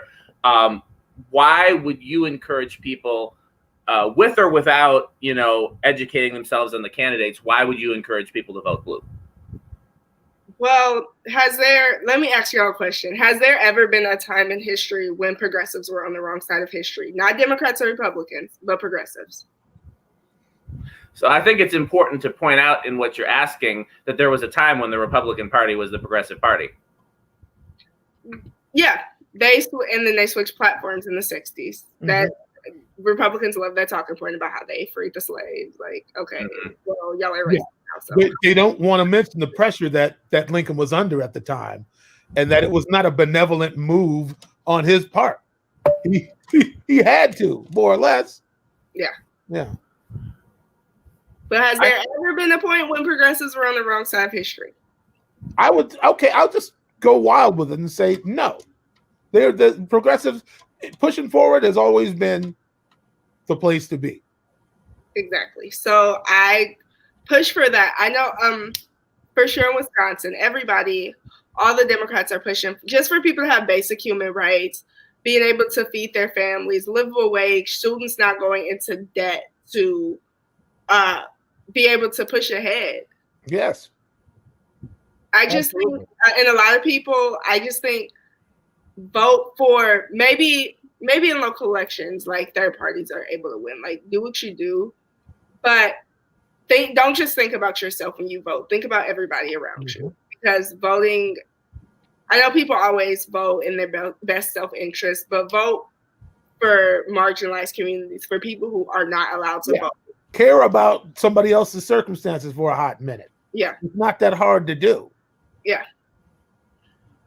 I mean, maybe it's the way that I was raised, or maybe I don't know what it is. I've always entered every election looking at it in terms of maybe it's because I come from, having certain privileges, but I've always looked at every election in terms of who's going to most help people in general, not who's going to most help me. Okay. Because I do subscribe to the theory, and I don't know if some people would call this socialism. I don't. That, like, the whole, let's say I didn't have kids, public schools still benefit me because I want my neighbors' kids to be educated. If my neighbors' kids aren't educated, they're breaking into my house. That's right. They have no other way to in a few years. Right. So it's to my benefit that their kids are educated, even if I don't have kids. It's to my benefit that my neighbor does well. And so I've always kind of looked at it in terms of helping the least among us is how we benefit everybody. But I that doesn't seem to be a common, I don't think everybody thinks that way. Yeah, people, I can't think what psychologist said this or what theory this is, but people vote in their best interest. People act in their best interest. And people are not irrational beings. Like, they're not going to be like, oh, I'm voting this way because for some irrational reason. They're going to vote in their best interest rationally. So I just remembered, we said we were going to circle back to this earlier when you talked about how when we were talking about the candidates, and you said older Black people vote, younger Black people don't vote as much. Is that true in other cultures as well? Is it true of young people don't vote across the board, or is it young people don't vote? Like, the educated younger people vote, but older people, especially older Black people, have much more stake in it. They fought, they died for their right to vote, so they're going to vote every single time. I've missed a few elections myself, but my grandfather, my grandmother, always out there voting. I'm like, dang, it's an election already? They know more about the elections than I do. Well, some people took a beat down. Yeah. Your grandparents, they go to the church too, right? My grandmother does. Her name's Sherry Boone. I probably know her if I saw her face. I want to put the family together next time when we're allowed to all come back together again. So that's not to make so much of this about how young you are, but I love that. And you come across as young. You know what I mean? Like nobody's looking at you and thinking, oh, she's probably 35. You know, you have your youthful look and you look and have the energy of somebody who's necessarily even younger than you are, but then you have the interest in politics of somebody that's older than you are, which is why I think it's so great. We talk about representation mattering on the show. I think it's really important for people of all ages to see somebody who is young, who's interested and invested in politics. Because Alyssa, who's been in the comments as well, she's the same age as you, right? Yeah, we're best friends since sixth grade. She also goes to the church. So, Yeah. What her mom often comments on the show, and will probably end up being a guest on the show at some point. But I think it's so important that that to see that there. Again, I when I was in high school, I knew enough to be interested in politics, but I didn't have the level of interest that you do, or the level of interest that I have now. And I think it's maybe when you're younger, you don't always realize how things affect you. Is that a part of it? Yeah, so Kerry Washington, I love her, absolutely adore her. But last time she spoke at the DNC, not this time, but I think it was 2012, she spoke. And she had this quote that said, you may not be thinking about politics, but politics is thinking about you. So every single move you make is political. You being able to have this podcast, like have freedom to post on the internet is political. Like every single thing you do is political. Maya says she disagrees. There's an increased level of voter apathy. Yeah, there's an increased number, but like older people vote in higher numbers. Like it's been statistically proven that older people vote in higher numbers. White men vote in higher numbers. The more educated you are, you vote in higher numbers. Yeah. So what can we do? Okay. Go ahead, Michael. Sorry. No, I just said okay. So what can we do? I think Michael's scared to disagree with you sometimes because you come across so young and cute. You can let her have it, Michael. I'm no respecter of persons. She's my equal. If I disagree, I'll let her know. Like, when have you known me to? That's true. That's true. So here's my question. So how can we? And again, I think we definitely have people of all ages involved here in the show. Both, this is on the show and watching the show.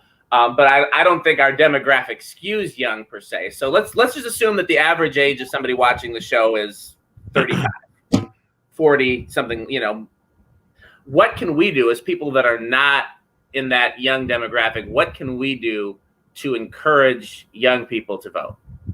I think a lot of people my age, I know civics is not required to be taught in public schools. I know in Wisconsin for sure. I'm not sure about everywhere else. Civics is not required to be taught. So first and foremost, we need to be teaching them the three branches of government, the way that how everything boils down to. We also need to teach younger people, or just people in general, call your representatives when they are voting on something, when you think they might vote on something you don't like. Your advocacy for candidates does not stop on November 3rd, doesn't stop on election day. You keep holding them accountable. That's right. Because at the end of the day, they work for you. It's your taxpayer money that's paying their bills.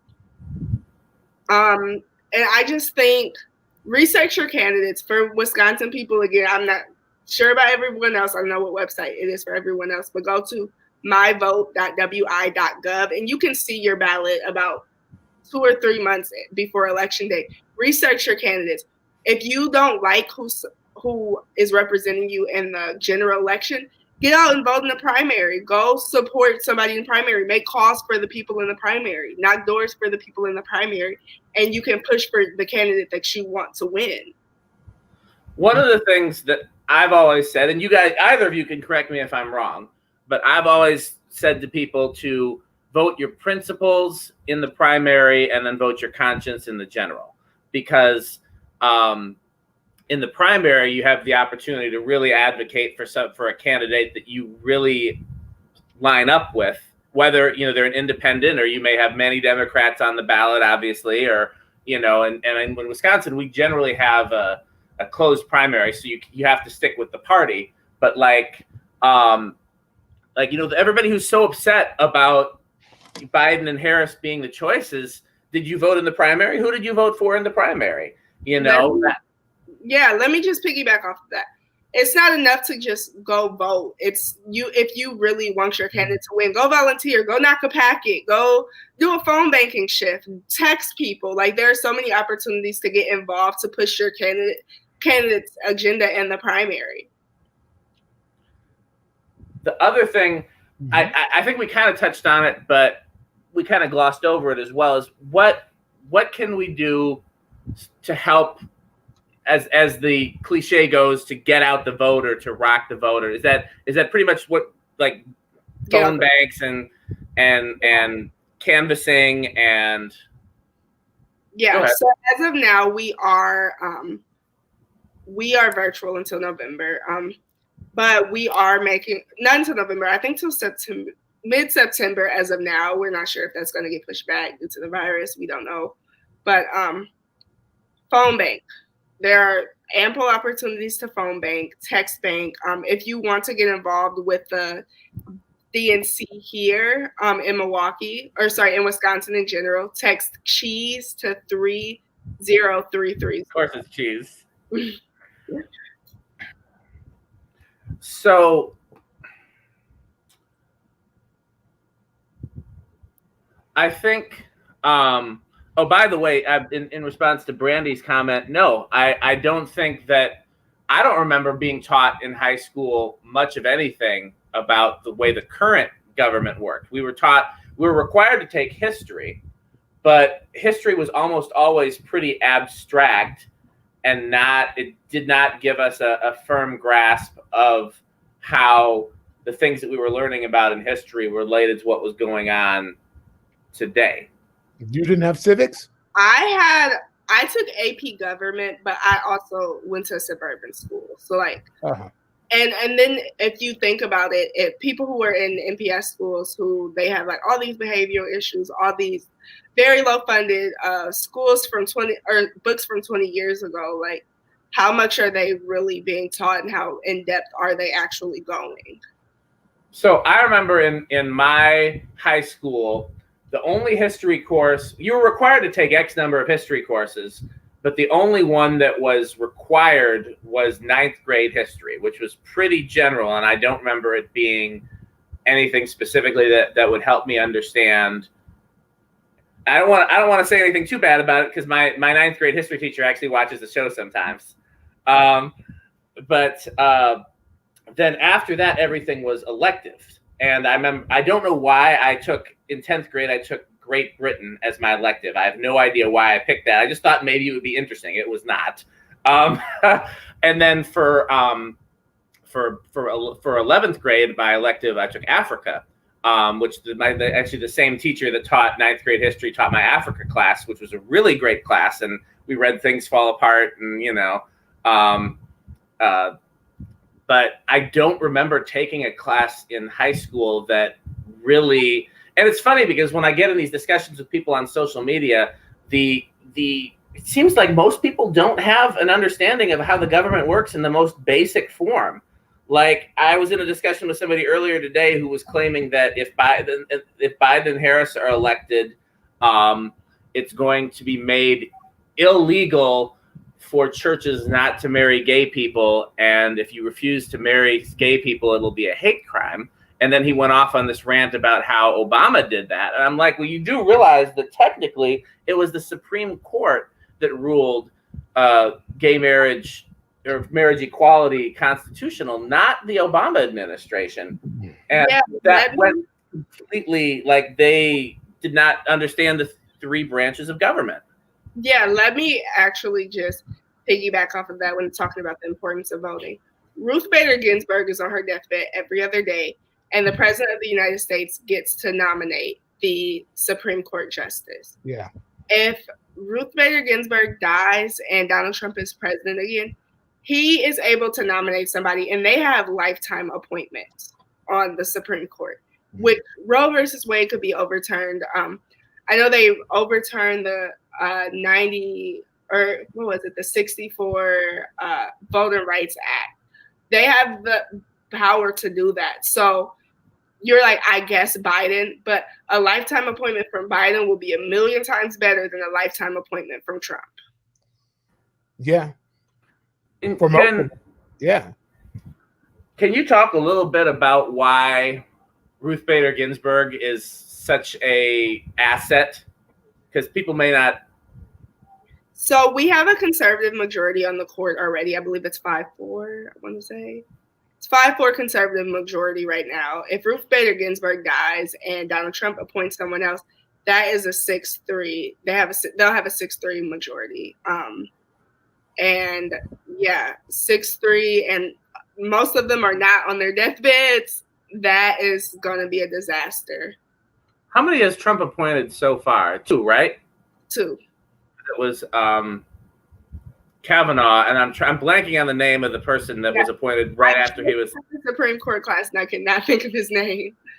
And that was the whole deal with Merrick Garland and everything like that. That was right. Where Obama nominated someone and McConnell, I think evil personified. Did you ever run into him on Capitol Hill? No, I was on the House side, so I saw a bunch of cool House members. Like met John Lewis, and didn't get a picture with him. Oh, also met Elijah Cummings. I thought he was John Lewis, and I'm like, when did John Lewis get in? Because Elijah Cummings rode around in his scooter.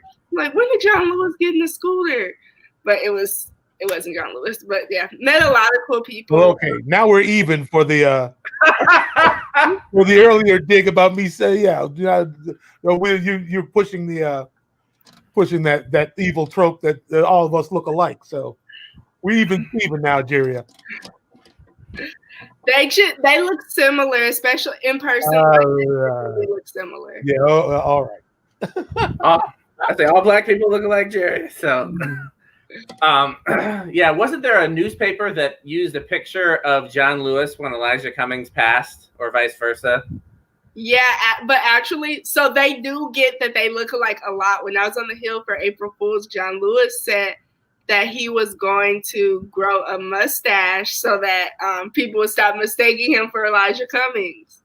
Yeah. A bunch of people just named the Supreme Court justice. Yeah.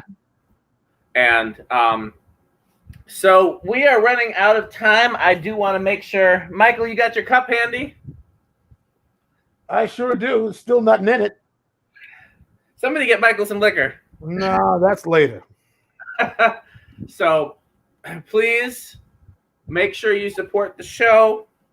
First of all, I want to make sure I've shouted that out while we still have the chance. But first of all, Jeria, is there anything we didn't cover that you want to make sure you cover? Not necessarily. Actually, for people trying to get into my, I'm very privileged to end up in the situation that I am. People of color, especially women of color, do not work for free for organizations. If you're volunteering for a candidate, that's one thing. But if it's an organization that you know can pay you, they like to exploit young labor. Do not work for free. Also, just ensure that you're not the smartest person in the room at all times. I've always heard, if you're the smartest person in the room, find a new room so you can continue to grow. But vote Joe Biden, please, and Democrats up and down the ticket. Do not write in Kanye West. Nothing about Kanye West. Leave Kanye West alone. So do the work. I didn't realize that the councilman was here because his comments haven't been showing up, but it looks like the councilman. Yeah. Okay. I did not know because depending on where you comment, sometimes the name doesn't come through. So he must have been going easy on Jeria. I was really nervous. I'm like, oh, he's gonna come for me. Oh, well, there's still time. We got, there's still 1 minute. Yeah. Does anybody have any questions for Jeria or for any of us before we, before we end for the night? Again, I want to make sure while we're waiting to see if any questions come in, I already showed the black and red one. What else do we got? So make sure, I'm going to show these every episode. Michael and I aren't making anything off of this. This is just to promote the brand, to get more people interested and involved in the show, and so everybody can be a part of it with us. Maybe one day Michael and I will get rich off of this. We have masks. So here's a good question. At least in Wisconsin, I know you probably wouldn't know for other states. Where can we get bumper stickers, lawn signs, anything like that for blue candidates? For blue candidates, you have to go to their website. Biden is on the Biden website, and then if you just want to support WisDems, it's wisdems.org. So, not to jump around, but Brandy says she ordered a tote bag and it's in New Jersey and hasn't. So that's because the post office. See how it's all connected together again. I've had since they got rid of all those sorting machines, and that has been in my area and Jeria's area because we're in urban blue areas. Mm-hmm. They've targeted our areas. A package that was supposed to come to either me or my wife. I don't remember where it was coming from. Maybe Florida. Went from here to Madison to Milwaukee, back to Madison, then way out to the sticks, and then back, and it still hasn't reached us. It's been to my city 3 times, but it keeps getting sent the wrong place. Smitty, which T-shirt did you like? You liked the I'll wear this one. I think that's this one with Yeah, that's all right. So what's going on with Smitterman? Smitman? Smith. So it doesn't look like we have any questions outstanding for. Oh, Maya says she's had a similar. Yeah, they're not kidding about effing around with the post office. Look, he's got some kind words for you. Thank you. So let's talk a little bit about what we got coming up. So next week, I believe, is going to be Musipolitics Classic, which is Michael and myself. And those of us who were here for the first episode, was just me and Michael. And what we may do, I'm not sure yet, and Michael and I will talk about this. What we may do is it may be a thing like my birthday where we get past guests to pop in. Because that seems to have been very good for the brand, but that's next week. The 8th is the following Tuesday, right? Let's see. Sounds like you're right. Monday the 31st, and then yeah. So who here, Jeria? Have you heard about what's been going on in Rockford, Illinois? That's pretty close to us. No, what's been going on? So they've been consistently doing Black Lives Matter protests there pretty much all summer.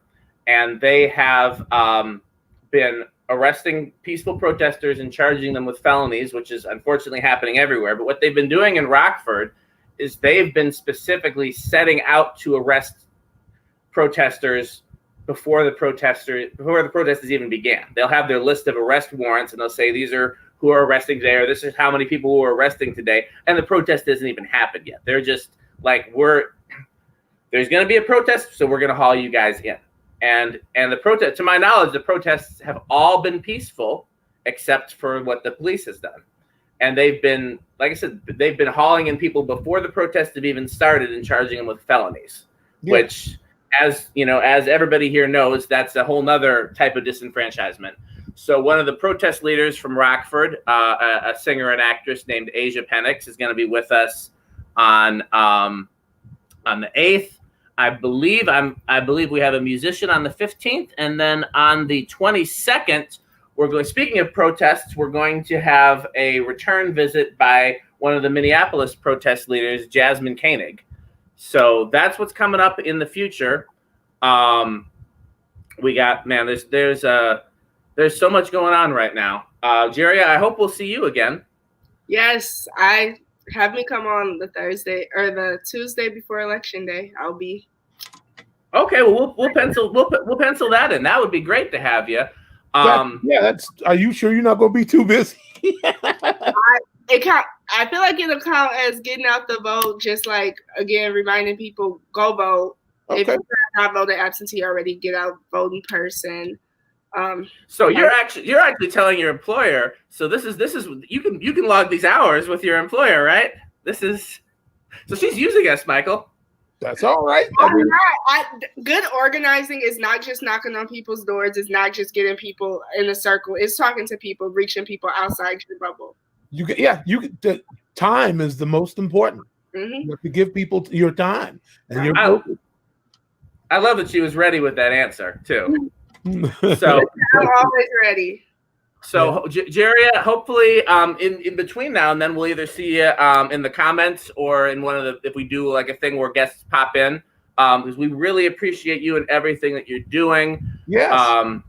It's so inspiring to see. Again, I don't want to make it about how much, she's such a baby, but it's so inspiring. I wish I would have had this type of awareness at 22. Think of all the things I would have done that I didn't do, It's privilege not to have that awareness. No shade or anything. But. Oh, yeah, I felt the shade. Also, I don't know who Facebook user is, but if you're requesting your absentee ballot, request it on the 17th, and then drop it off at your local polling location or drop-off location, so we don't have to deal with Donald Trump and him taking away ballots and things like that. But if not, vote early. Take your own pen, wear a mask, and things like that. Which comment are you responding to? Vote early, drop them off. Oh, okay. I was gonna put it up. Yeah, my wife and I voted in the primary at the public library, and we were very satisfied with how that went. So we're probably gonna do that again this time. Are you getting a mail-in ballot, Michael? That's what I'm gonna have to do. Yeah. I'm sorry. Go ahead. No. I was going to ask Jeria if she is there any, you have any links or anything, any way people can contact you or see what's going on with you? Yeah. You can add me on Facebook. My Twitter name. If it's church people, don't add me because y'all gonna be mad because I curse on Twitter a lot. But it is, my Twitter name is @JeryeA. So Facebook and Twitter are the best. Again, so I can put it on here. Yeah, @JeryeA.